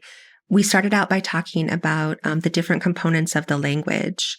And then by the time we get to a work like Cosmo and Psyche, it's really showing how the language is both vast, but also quite grounded and specific at the same time. And that's even really just hard to understand conceptually. How can something be that? Especially in the traditional sense that there's just kind of seven planets, or the two luminaries and the planets. There's only seven, but within the seven, you could call even those archetypes, or I've heard them called hyper objects. These entities or literal planets, however you want to think of it, that are infused with meanings. And this book is kind of an illustration of the variant ways that the meanings can work, manifest, be read, be interpreted, be seen, that felt to me very well researched and very grounded, even though what we're talking about doesn't seem very grounded, but it is. So I see this work as giving again, another kind of window or doorway into how astrology can work in one of its forms. And it's meaningful for the reader because, again, you mentioned Saturn. We're taking those archetypes, those connotations, those variant meanings, and all of the different range that they can happen, from the psychological to the literal, the mundane, etc. And we're figuring out how they do apply, how they interact, how they make how they make patterns. So it's kind of pattern making, and the art of making meaning. So the work can be something very, very beautiful. I do think a little bit intimidating, and I felt a little nervous as a former academic for him, even though I knew that it had been published over a decade earlier, and whatever had happened, he withstood, but it would be difficult, I think, to introduce it within that discipline. Yeah, I mean, one of the things that I've learned, that I've seen over the past 10 years, were suddenly going from, like, I was one of the only people talking about, like a handful of people talking about traditional astrology, is that things don't change overnight, and they don't usually change with the older generation. They change with the next generation that's coming up. And that's actually what I've seen, is suddenly over the past 5 or 6 years, over the past 10 years, suddenly traditional astrology and the older forms of astrology have taken off and become wildly popular with the next generation of astrologers.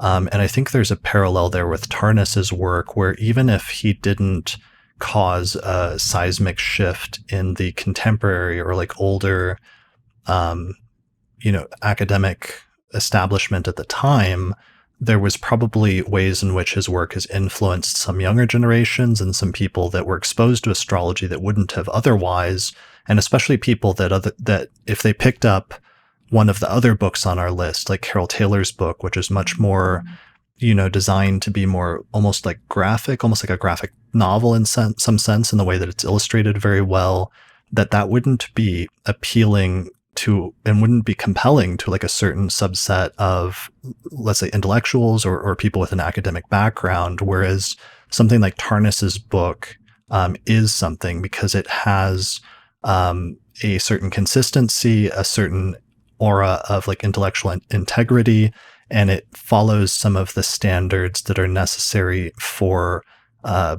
sort of academic respectability if you're going to attempt to present this subject to that group. And so that's one of the reasons why it's on my list, because I wanted to have a cross section of a different type of astrology book that is more, at this point, we're getting into, this is number 5. So this is on my more advanced list of sort of beginner or intro to astrology books. But I wanted to have this on this list because I think there's certain types of people where some of these other books may not speak to them, or they might not find compelling, whereas this book might be more suited to their sort of temperament or their background and training. Yes, yes. It's cultural analysis, it's philosophy, but it's also cultural analysis, which is, a genre kind of discipline that exists. It's just cultural analysis that includes the planets, I would say. Right. Yeah. There is a lot of that because it deals with, on the one hand, it does deal with some natal astrology and some birth charts, and he shows some like compelling things from birth chart placements of like famous people in the past. But a large part of the work is actually focused on mundane astrology and focused on showing how different planetary alignments, for some reason, lined up or coincided very closely with important shifts in Western civilization and in shifts in sort of society in general. And one of the things I think that's made his work more compelling in the long term is that in some instances towards the end of the book, he took some of the historical cycles that he talked about in the past and talked about and showed how certain alignments of certain planets, like, for example, the Saturn-Pluto conjunction of the early 1980s coincided with the really explosion of the AIDS epidemic. He projected some of that out into the future, and he noted how there would be some of those alignments that would happen again. Of course, as all planetary alignments do on a long enough timeline, they would happen again in the future. And so he noted that, for example, there would be another Saturn-Pluto conjunction around the 2020 timeframe, which then, of course, ended up coinciding with the onset of the COVID pandemic as an interesting manifestation that was archetypally sort of similar to some of those previous alignments, like the early 1980s one with the AIDS epidemic. It's an intricate weaving of detail and how the various planetary movements, conjunctions, all of the vast ways that they intersect. That's really fascinating. And I was going to ask you if you happen to be aware of the Archetypal Explorer. I guess it's an app, or is it a web page? It's something that I just kind of subscribed to. Are you aware of it? Yeah, it's something I've been using for the past couple of years because it's one of the things that happened is Tarnas's work ended up becoming very influential, and he's had a number of if not direct students, different people that have followed his work and used that as the primary basis to create a sort of approach to astrology, which they generally refer to as archetypal astrology. And in some instances, there have been people that have pursued that study in an academic context in academia, like at certain schools like CIIS, the California Institute of Integral Studies, where there have been a number of people that have done, gotten like a master's or a PhD at this point, where they've integrated some similar lines of thought from Richard Tarnas's work, where they're bringing in some elements of astrology in an academic context. Anyway, I mentioned that because I believe the creator of Archetypal Explorer is one of those people who's followed and taken Tarnas's work and then applied it in his own. And he created a website where you can follow either your own transits and timing activations related to astrology, or you can study world transits and world cycles historically in a visual format using this website. Yeah. So yeah, I just discovered it and had to have it and use it every day. And I would say it's very accessible, lovely graphics, and I really prefer it to some of the other things that I have, and look at it definitely every day, both my personal, the me part, and also the world part. Yeah, definitely. I've been using it for the forecast episodes for the past year or two now, because it has this really beautiful way of showing Hmm. transits and planetary alignments by plotting them on a graph and then showing the date of the exact alignment as like the peak in the graph, but then showing how when the planets move away from the exact alignment or aspect or configuration, there's different terms for it, that when they move away from that, there's sort of a drop in the graph. And it gives you this much more clear picture of the overlapping of the different planetary alignments that are happening at different points in time, sometimes simultaneously and sometimes spread out in different periods of time. So yeah, that's super cool and it's super useful. I think he's integrated some delineations both from Cosmos and Psyche, as well as from other books that have been written in this sort of that same vein of archetypal astrology as a sort of school of thought. Right. You can click on the transits and then text appears. Um, and it's got many bells and whistles like this that are just so unique and fun. And actually, I would say really good for maybe beginners, maybe intermediate learners. People, obviously, you advanced. It's got something for everyone. And Mm. as we just saw, it has a very lovely visual design. Mhm. Um, that I found simple to pick up and use quickly. Yeah. So here, when you like click on a personal transit, it gives you a delineation from Richard Tarnas and from his work, and then there's a new one that he's integrating from another archetypal astrologer who I Hmm. think studied with Tarnas at one point, named Ren Butler, in his book The Archetypal Universe, which is Hmm. another book that provides delineations that are in the same vein in terms of interpreting them in terms of that school of modern astrology. Right. And in the horoscope tab, you can take transits forward or backward in time. If you go where it says natal, go to transit. You can adjust the calendar forward or backward in time, which I adore, and then still click on the transit to kind of get the reading below. Yeah, I love that. That's so important because transits and being able to, one, move a chart forward and backwards in time gives you a much better understanding of what's going on with astrology and what a chart actually represents, and the different cycles of time and the planets. But also, transits in particular have always been one of the primary timing techniques. And ultimately, it's one of the most compelling pieces of astrology, is that it shows you when events happen and why there's certain events that happen during one part of the life rather than another. And it has to do with looking at where the planets are in the sky now relative to where they were in your birth chart. And that's basically the fundamental premise of transits. But that's actually the level that I'm excited that they're starting to become more public knowledge of, because that's actually, to me, always been the most compelling point in astrology. It's not just reading birth chart interpretations, which can be somewhat subjective about like, is this true? Is this not true? Is this confirmation bias or something like that, that I'm like making this fit? When you look at transits and timing and you start looking at the events in a person's life, and what the planetary alignments were and how they related to the birth chart on the date that a very crucial event or a turning point happened in a person's life. And you see that a symbolically appropriate transit happened very closely or exactly at the same time as that event happened.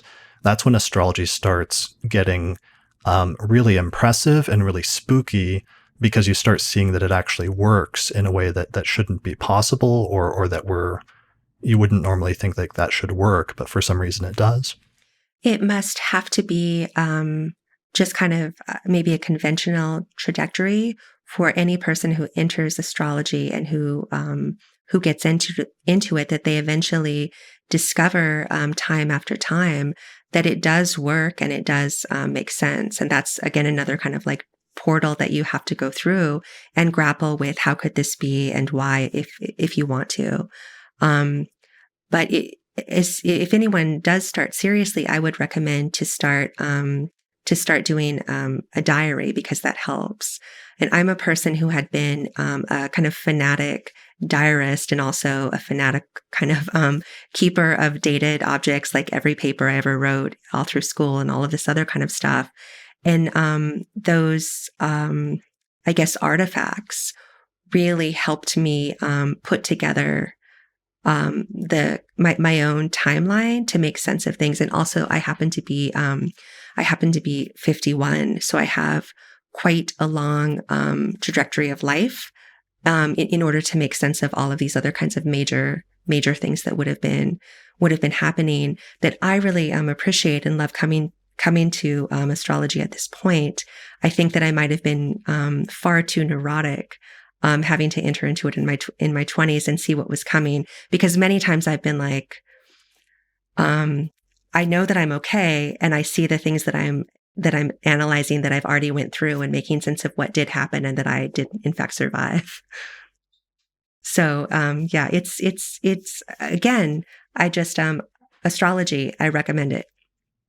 Yeah, it's tricky because when you're looking at your chart as when you're younger, or if you're an astrologer and you do a consultation with somebody that's younger, let's say in their like teens or 20s, there's so many events in their life that haven't happened yet that may be indicated by the birth chart, but because they haven't happened yet, if you say that to the person, it may not resonate or connect with them because it simply hasn't been the case so far, but that doesn't necessarily mean that it won't at some point in the future. Mm-hmm. So that is a tricky thing that I've wrestled with and complained about in many podcast episodes over the years, is that aspect of things. There's lots of funny anecdotes. I have a funny recurring joke that my partner and I talk about sometimes when she's on the podcast, about reading her chart and like making some statement about a few placements, like very early on when we met, within the first month or two, not in a consultation, but just in a friends looking at each other's chart, getting to know you type sense. And she was just very blunt about being like, no, that's not true, or that doesn't match my life at all. But then later in subsequent decades, quite inadvertently, some of those placements like working out perfectly. And it's a funny recurring joke between the two of us about how that works out sometimes. Yeah, it might be my I guess working philosophy that if I don't see it, it's just because I haven't discovered the way to see it yet. Yeah, there's definitely a certain amount of humbleness that's kind of necessary when you approach astrology, because you're dealing with something that's so incredibly complex that would have to be, in order, if it truly is a system that can describe the intricacies of human life, that you have to approach it with a certain amount of humbleness that some people with certain mindset may not be accustomed to. And I think that's why sometimes if a person is approaching it from more of a purely sort of dogmatic, skeptical mindset, could be easy to reject it out of hand without truly having investigated it hardly at all. Because if you're approaching it with a certain sort of mindset, you might not be open to understanding how it is actually working in some ways, even if it appears in some sense initially that perhaps it's not. Yeah, I guess maybe it's occurred to me that as we get up to the advanced section of the books that you're recommending, that now you're kind of revealing that it is all of these really serious topics with a history and that can be laid out with graphs and visuals and things that we can comprehend and understand. But at some point, there is a liftoff where it can only kind of take you into a whole different realm of thinking as you discover the legitimacy that you've spent so much time as a student, not you, but everybody, to kind of gather the tools and learn the language. And then once it starts being put to use is when things really shift. And there's just no avoiding it, I think.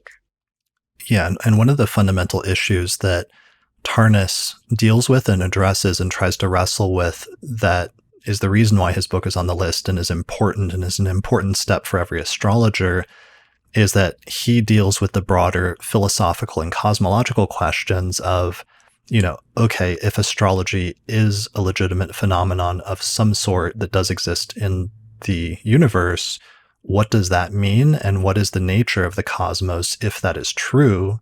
Because then it becomes an issue of, we then need to construct a new cosmology that takes into account astrology. And what would it look like to attempt to construct a cosmology in modern times that took into account all of the scientific and philosophical and other types of advancements that have happened over the past several centuries, but also made room for astrology and integrated astrology so that it creates a sort of grand unified system of some sort. There have been different versions of that in the past that astrologers, going back to like the 2nd century with Claudius Ptolemy, have attempted to do at different points, which is basically taking astrology as legitimate phenomenon and then contextualizing it within the context of whatever the prevailing scientific paradigm was at the time. But it's been a long time since anybody pulled that off and came up with a grand unified theory that had some place for astrology in it. So it's one of the things that Tarnas tried to do, and it's one of the things that's the most admirable and important about his book in modern times is, maybe going further than anybody else that I've seen in modern times and actually pulling that off. Yeah, in that sense, what a great recommendation, as it illustrates all of the concepts that you were just talking about. That it's kind of a pulling together and an imagining of what an integration of astrology would look like, and also what it can do. Yeah, because once you actually get into astrology and you get to the intermediate and the advanced levels, it becomes not just an issue of, how do I interpret my birth chart? How do I use these different timing techniques? How do I read other people's birth charts? It becomes a broader thing about what are the philosophical issues that astrology raises once you realize that it's a legitimate phenomenon, and how do I adjust my worldview to make some room for that in terms of other broader issues related to things like fate and free will and determinism and different things like that. Yes.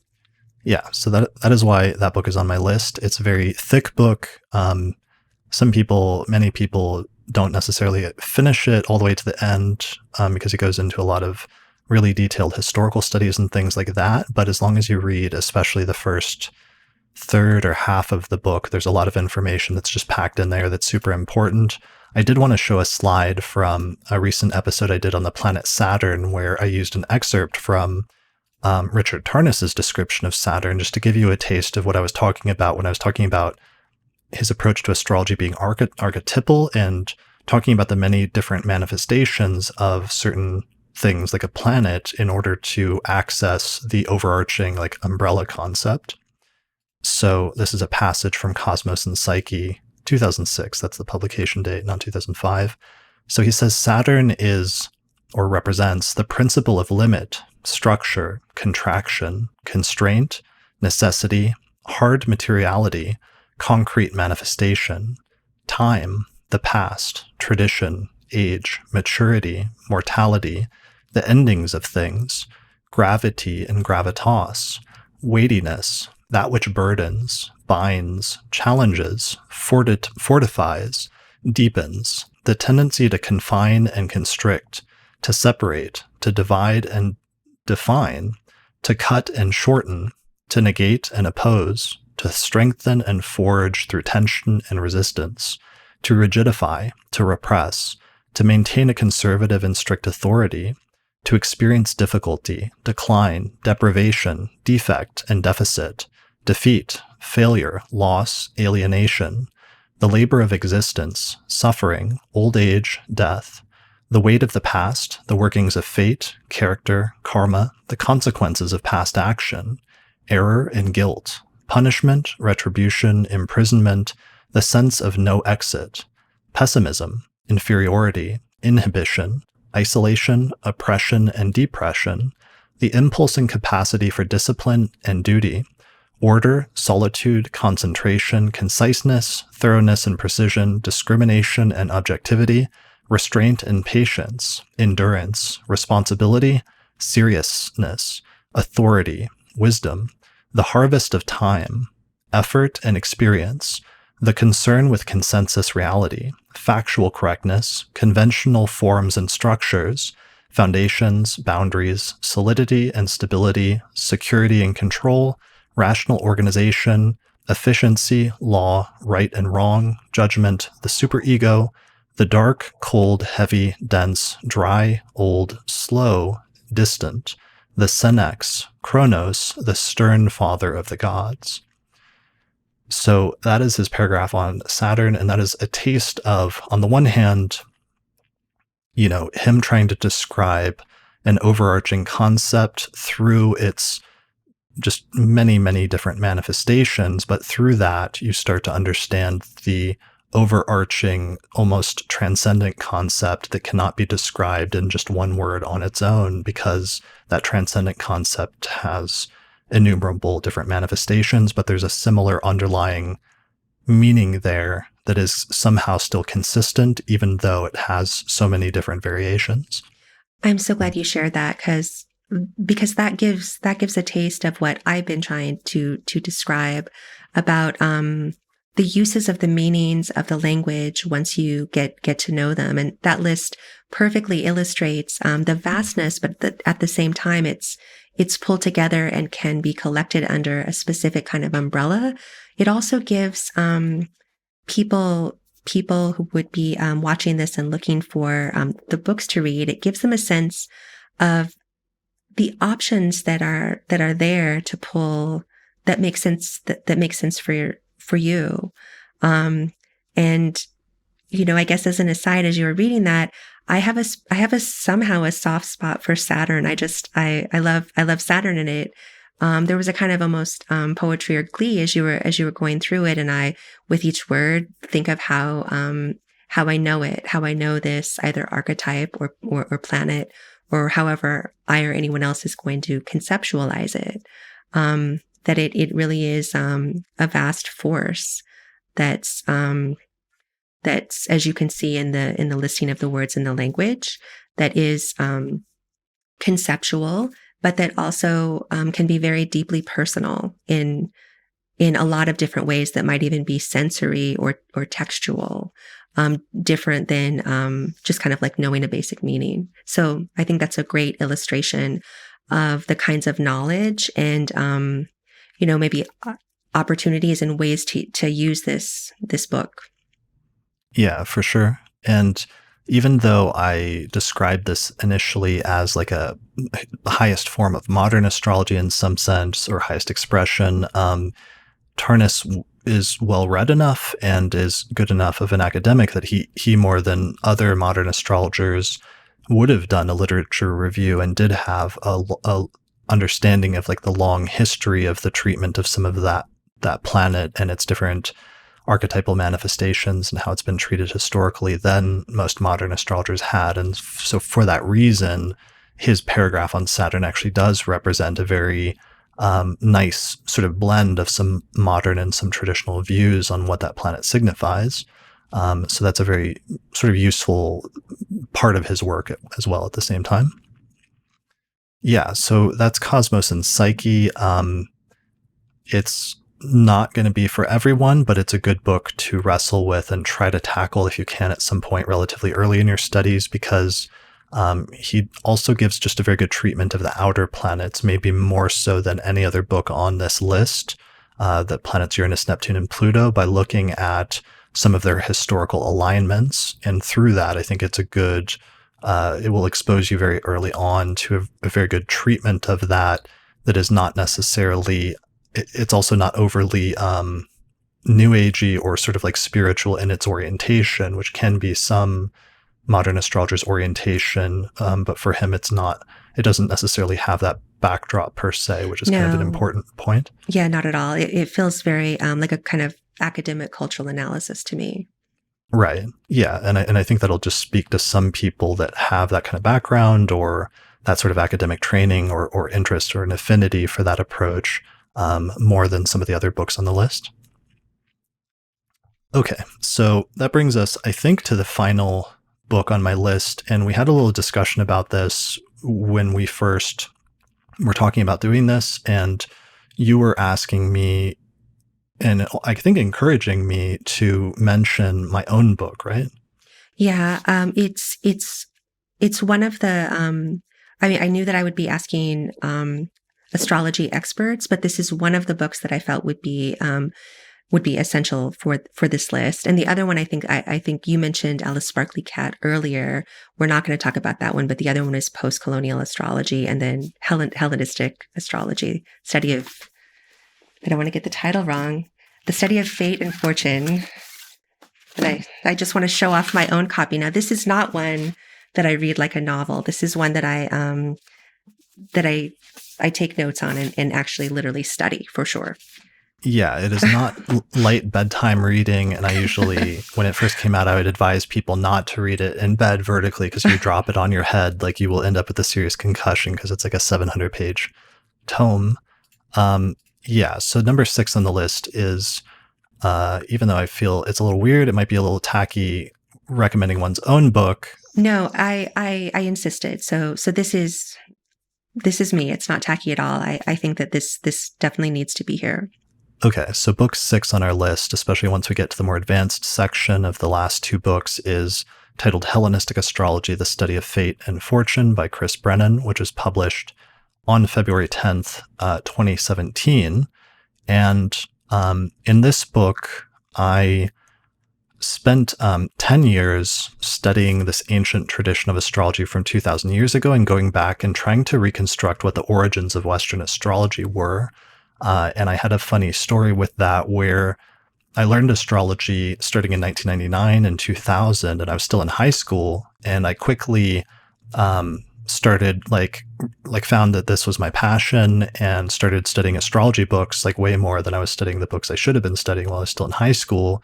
And I didn't think that I could actually pursue it in college because I realized that astrology was not seen as a legitimate subject to study in academia. So for a period of time, I actually dropped out in order to pursue my studies of astrology because I realized that that's what I wanted to do with my life. And during that year that I took off of high school, at one point, my mom was searching around online and she found this new college called Kepler College, which had recently opened up in Seattle and had recently gained state authorization to issue associate's and bachelor's and master degrees in astrological studies. And I ended up being really surprised and really excited. And I went back to school, got my high school diploma so I could get into Kepler College. And I went there with the express goal of learning modern astrology, because that was my background and training up to that point for 4 years of my astrological studies and of self-study, of reading every contemporary astrology book, especially ones published in the 1980s and 1990s and early 2000s that I could get my hands on at that point. So I wanted to study modern astrology, and what that meant was contemporary late 20th century astrology that incorporated the outer planets and all of the recent innovations and things that seemed like necessary components in order to practice astrology in modern times. And I went through the first year, which was largely learning about the history of astrology, which is kind of interesting from an intellectual standpoint, but had not a lot of practical usefulness for me. And I got to the second year And midway through the second year, they forced me to take an introduction to something called Hellenistic astrology and an introduction simultaneously to something called Vedic astrology or Indian astrology. And I actually protested and I tried to get out of it, but they said, it's tough. This is the only track that we have, because I was supposed to be able to branch off and study psychological astrology in the second year at that point. But by the time I got there, that track was not ready yet. All they had was this other track where you had to start by comparing ancient Western astrology to ancient Indian astrology, because there was actually a lot of parallels between them. So I reluctantly started studying and taking this course with Demetra George, who was teaching this course on Hellenistic astrology, with Dennis Harness, who was teaching the Vedic or the Indian component.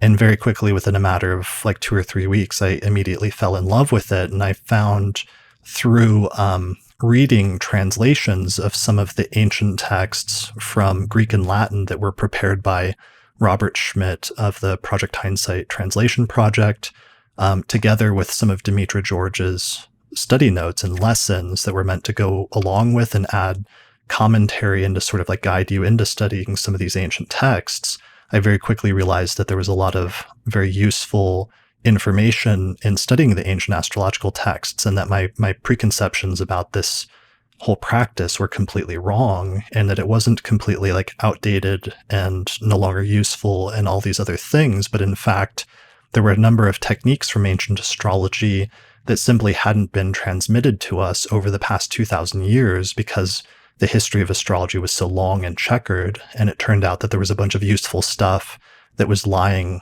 in some of these ancient texts just waiting to be recovered as soon as we could translate and understand what they were saying. So I quickly got into it, I passed that course, and I ended up moving within a few months later that year to study at a translation project at Project Hindsight, where they were translating a bunch of these texts. And I studied there for 2 years. And while I was there, I realized, even though some of these texts had been available since the early 1990s, most astrologers weren't reading those translations and they weren't understanding them because nobody had written a sort of primer or an introduction to ancient Hellenistic astrology at that point, and that was really necessary before this material was going to have the sort of impact that it should be having on contemporary astrology up to that point. Because when I looked around in 2005, 2006, 2007, I was shocked that other people weren't integrating some of these new techniques that I was finding, like the concept of whole sign houses, or the concept of sect, which is the distinction between day and night charts, which is such a crucial distinction in ancient astrology, but had completely fallen out by the time of modern astrology. Or even some of the advanced timing techniques like annual profections or zodiacal releasing. And I decided in 2006 and 2007 that I needed to start writing a book to give an overview of this tradition. That way, I could both reconstruct the history and philosophy, but also give an overview of this entire system as it was originally practiced 2,000 years ago, starting in about the 1st century BCE. So I set out to write the book. It took me 10 years, and it was eventually published in 2017. Yeah, I find it essential. I'm not sure how else to say it. Maybe you can describe, as we've kind of laid out how we're moving from kind of the beginner concepts, the beginner books, and kind of like moving upward. Can you describe how it takes us deeper, or kind of elongates or enriches the other astrological topics that we might be familiar with at this point? Or maybe a better question is, why am I calling it essential? Yeah, well, so one of the things, the reason why it's essential, and one of the things you have to understand about why Hellenistic astrology is important and why it's actually only recently become popular over the course of the past few years or the past decade maybe, is because it was the last part of the tradition that was recently dug up during the course of the traditional revival over the past 30 years. So what happened is that starting in the 1980s, there were some astrologers, especially in the UK, that went back and started looking at older texts But what they did is they went back as far as they could and found the earliest English language texts that they could. And when they did that, the furthest they could get in English was about the middle of the 17th century. And there was one very influential text. The very first major textbook on astrology that was written in English was the book titled Christian Astrology by William Lilly, which was published in 1647. So starting in the 1980s, there was a whole school of astrologers that got excited about what we call now Renaissance astrology, or what I call Renaissance astrology, which is roughly like 17th century astrology. But the issue is that 17th century astrology was the very tail end of a tradition that had started 1700 years before that. So first, contemporary astrologers in the 1980s started putting Renaissance astrology into practice again, and that was the initial revival of traditional astrology. Then after that, there were some astrologers that went back a little bit further, and they started getting translations of texts from Latin and Arabic from the medieval period, from roughly the 8th century CE through the 12th or 13th century CE. And so the second tradition that was dug up was the revival of medieval astrology. And then that became somewhat popular, and that's what you'll see represented by astrologers like Robert Zoller, or by, for example, Helena Avelar and Luis Ribeiro's book is more centered on medieval and Renaissance astrology, I would say. So they focus on that middle and that later part of the tradition. But then eventually what happened is there was one more piece of the tradition to be dug up, which is basically the earliest part of the tradition, which was what we call Hellenistic astrology, which started in Egypt around the 1st century BCE and then was practiced basically during the height of the Roman Empire all the way until about the 6th or 7th century CE. So it roughly coincides with the Roman Empire when we're talking about Hellenistic astrology. We just call it Hellenistic astrology because it originated in the Hellenistic period in the 1st century BCE. So why this is important is it turns out that most of the basic techniques of Western astrology that astrologers have been using for the past 2,000 years, when it comes to that fourfold system of planets, signs, houses, and aspects, most of that system was introduced relatively quickly all at once around the 1st century BCE in a series of texts where some different traditions of astrology from Mesopotamia and from Egypt were merged and synthesized together with some other contemporary traditions at the time that were present in the Mediterranean from the Greeks and the Romans and other cultures. And it created this new tradition of astrology, which we call Hellenistic astrology in the 1st century BCE. But that was basically the birth of the entire tradition of Western astrology that's then flourished over the past 2,000 years.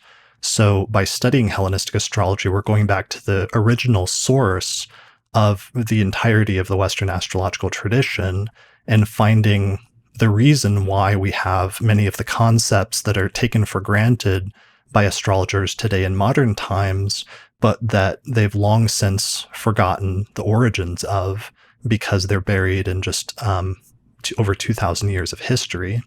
And what would happen is that there was the rise and fall of many different civilizations and empires over the past 2,000 years, and astrology would be transmitted periodically every few centuries to new cultures and to new languages. But every time it was transmitted and translated into a new language, there were some things that were lost and there were other things that were added, because it was basically like a long 2,000-year-long game of telephone. Like, you know, that game, I don't know, different people call it different things, but when like children like sit in a circle and one person at the beginning of the circle whispers something into the ear of the next person next to them, and the person after that whispers the same thing into the next person's ear, and by the time it goes all the way around the circle and comes out the other end, oftentimes the message is quite different than what it started as. That's kind of the difference between where astrology started in the 1st century BCE versus where it ended up in the early 21st century by, let's say, the year 2000 or something. So part of the goal with this text is to go back to the very beginning and look at astrology through translations of ancient texts and recover what astrology was originally as a system 2,000 years ago. And I wanted to write a book that would be a comprehensive survey, an overview of that original tradition so that people could learn it and get a sort of summary of it without necessarily reading the texts themselves, but instead it would give you sort of a guide to what are the major texts that survive, what are the techniques that they use, and how can some of those techniques be used in practice today by presenting over like 100 example charts in the second half of the book. Mm-hmm.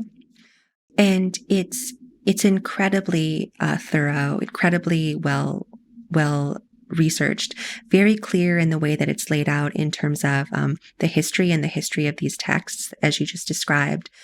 But it also gives an overview of techniques that are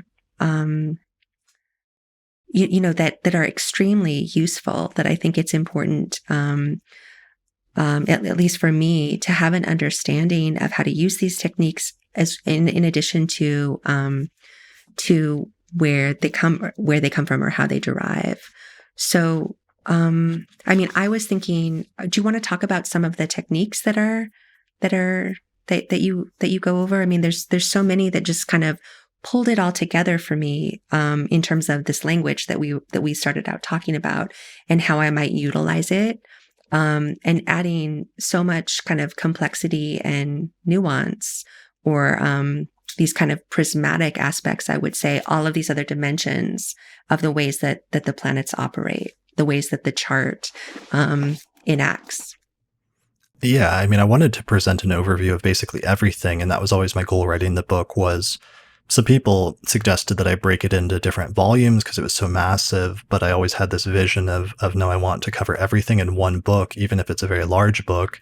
So the first 5 chapters are like an overview of the history of Western astrology from its ancient origins to the creation of Hellenistic astrology and the transmission of parts of that system into modern times. So you know how astrology got to where it is today. Then the 6 chapters dealing with some topics related to the philosophy of ancient astrology, and especially the debates about fate versus free will and the mechanism of astrology and whether it works through signs or as through the planets causing events to happen, as opposed to just signifying them.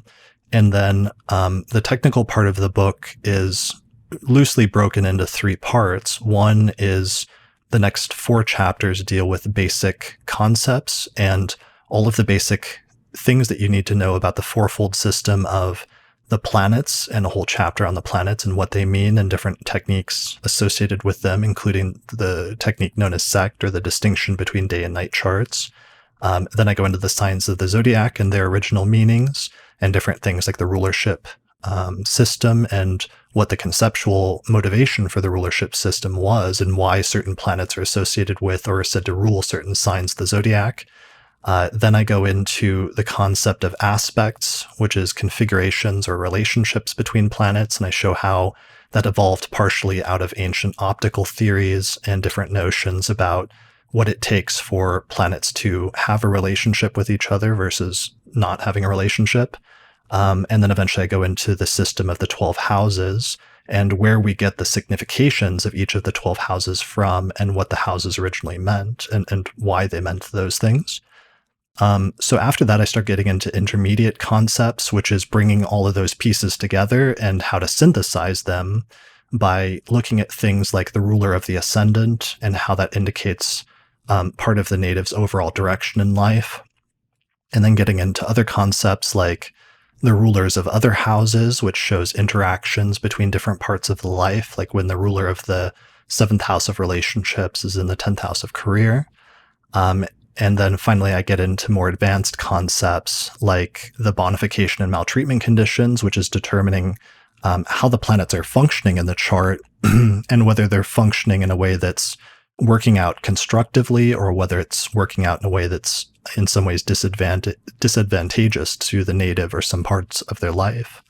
Then eventually I get into advanced timing techniques, which the ancient astrologers had this conceptualization that not all parts of the chart are activated at all times, but instead some parts are lying there dormant or sort of latent until they're activated using some of these advanced timing techniques known as Time Lord systems. So I introduce the two most powerful and sort of compelling Time Lord systems that I found in the ancient texts. One of them is called annual profections, and that especially shows you how to determine the planet that is activated as the ruler of the year so that its transits will be more important. And then I get into a much more exotic and complex Time Lord technique called zodiacal releasing, which can show, among other things, different peak periods or periods of heightened importance and activity in a person's life within the context of their career and their overall life's work. And that's where all of the techniques come together into one very advanced technique. But the things that that technique can do are things that I had never encountered before in modern astrology. And some of the like philosophical implications were just really astounding once you see what it's capable of. Yeah, I agree. It's thank you. It's so nice to come into the topic with something like this already written and already there. And I would just offer my recommendation that it is so clear. You've laid it out so clearly. That doesn't mean that I didn't have to be very, very careful, and I would say like studious as I went through very, very carefully. And still what did you call zodiacal? What was the description that you just used to describe zodiacal releasing? I think I said exotic, maybe? Exotic, yes. Yeah. Yes. Exotic, mind-blowing, complicated and intense. But all of these topics very much worth it, and things that really have enriched my understanding. And again, so this is a very complicated book. This is a very thick book. This is a very vast book. But I would describe it also as accessible.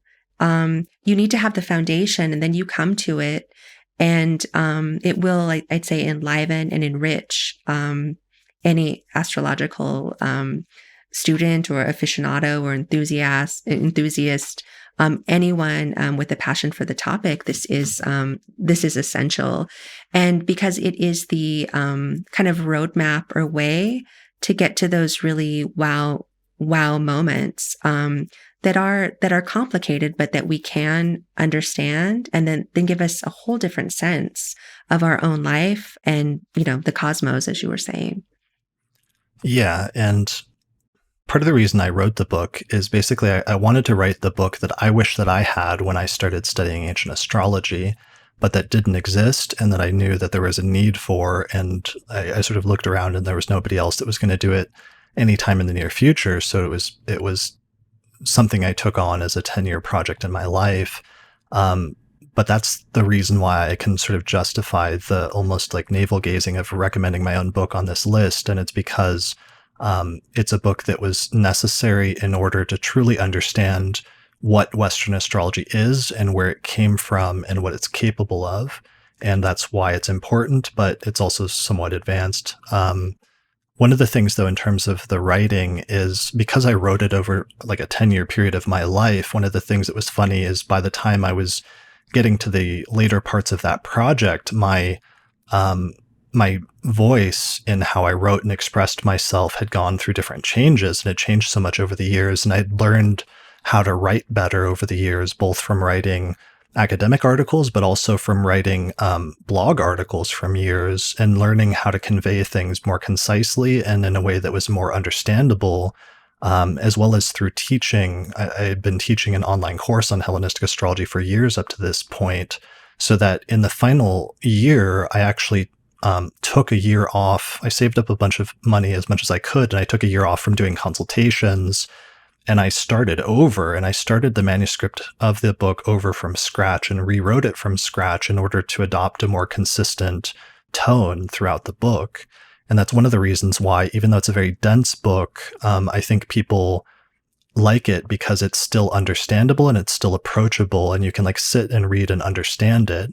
So that's one major piece of it. That being said, it's written as a book that's not just a book you read through once, but it's something that you're meant to be able to come back to for years and find something new each time, because your understanding of the system and of the tradition will grow and develop. And there'll be some things that you'll read the first time that you'll come back to and you'll have a different appreciation of even like years later. And that was like a sort of deliberate thing that I did with the book at the same time. Oh, that's great. And you perfectly described the way that I happen to have been utilizing it, of going through carefully, then going back, then making notes, then double checking, and all of that kind of thing. And so again, I'll just say how generous to write the book that you wish that you had. It really is a gift to those of us who are coming along to the topic afterwards, to have it all laid out together in one tome like this. Yeah. So thank you. And it's good. Don't feel bad about recommending it. It's okay. It's that's what started this whole thing. I want this book on the list. So no, I don't feel too bad. I just want to, preface it with that. I feel a little bad. I have a slight modicum of humility, but I do otherwise think it deserves to be on this list, because I think it also rounds out, if you have this book along with the other 5 books that I recommended, it gives you a complete overview, as good of an overview as you're going to get for starting out your studies, of a complete overview of what Western astrology is and its history and philosophy and techniques. And so it fills a very useful role in terms of that as the last major book that I wanted to recommend on this list. So I did have 2, just a very brief shout out, like honorable mentions, if that's all right, if I could slide them in very quickly. Oh, of course. Absolutely. Okay. So my quick mention I wanted to have is James Holden's book, A History of Horoscopic Astrology, which was published, I believe, in 1996. And this is my favorite book on the history of astrology that gives an overview of the past 3,000 or 4,000 years of Western astrology in a relatively concise, like 350-page book. And it does this almost through like a literary approach by primarily focusing on who were the major astrologers that you need to know about in each time period or each era. So it's a really cool way to learn about the history of astrology. It's the best book on the history of astrology, or at least it's my favorite. There's other books on the history of astrology out there that are also good. But if you want to learn about the history of astrology especially, I would recommend getting a copy of this book, just because it does an excellent job of giving you a broad overview. By James Holden was an astrologer who passed away in the early part of the last decade, and he was initially like a classics scholar, and he had a gift for languages, and he could read and understand a bunch of different languages. And as a result of that, he could read a lot of these texts in their original language, and he spent like 50 or 60 years of his life just studying the history of astrology, until eventually in 1996, he wrote this masterful book on the topic, which still even, almost 20, 30 years later, is still probably the best book on the history of astrology that I know about today. Oh, wow. Cool. Yeah, so that's one book. It's gone through a few different editions at this point, but any of the editions are fine. And then finally, the last book is titled The American Ephemeris, 1950 to 2050 at Noon, Trans-Century Edition. So there's the book. The authors are Neil F. Michelsen and Rick Pottenger. So this book is unlike our other books. It's actually a book of planetary positions, which you can use in order to look up where the planets were at any point in the past, where they will be at any point in the future, or where they are right now in the present on the current day. It basically is a table that shows you at the start of every day of the year what sign of the zodiac and what degree of the zodiac each of the planets was located in at the beginning of that day. So it's a really helpful starting point for learning about timing and how the planets move, so that you can study them in terms of the timing technique of transits, as well as other timing techniques like secondary progressions. Tell me why you recommend this, as opposed to, do I have this ability in my software already? Yeah, actually, I guess technically the software basically it has an ephemeris programmed into it so that when you move, for example, in Archetypal Explorer, you move the chart forward or backwards, it's basically presenting the same function. What's nice about the ephemeris, and I guess I'm a little old school in this way, is just it presents all of the data that you can see at once, at a glance, and you can flip through so that you can move forward or backwards and look at where the planets are or where they will be at any point in the past or the future, just with a few turns of the page. So I think it just gives you a much easier access point for an overview of looking at planetary positions, and you start to get a much better sense of how the planets move in that way that I think is a useful alternative access point in addition to just calculating them in charts using software. Okay, thanks. Yeah, I think you're right. I'm going to check that out. I think it's one of the things I was always grateful for. Oh, I don't have to do it the old fashioned way because the software already does it. But you're right. I think I'd probably find it very worth it to go back and learn how to do it this way and have it, there's something to be said for holding it too, holding it, running my fingers along and seeing what's going on. Yeah, I'm not like too curmudgeonly about it, but I'm a big like print book fan, and I definitely designed, even though there's a Google Books version of my book, an ebook version of my book, I designed it to be read in print, and there's something about, a print book that is different in terms of its experience of like reading it. Not that you can't get most of that or have a different relationship with books by reading ebooks, which can be just as good.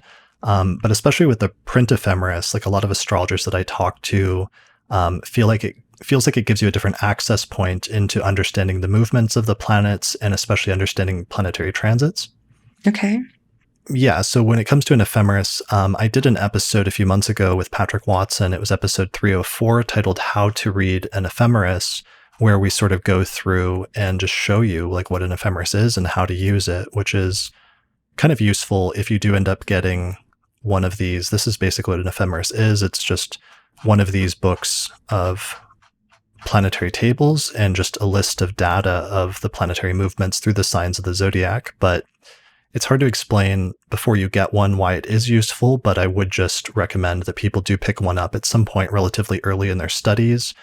I've never had anybody that was like resentful or was like, I can't believe you made me buy an ephemeris and like, sent me hate mail afterwards. Everyone's always been like, okay, yeah, that was actually really useful, even though I didn't understand how it could be as just as a book of tables like that.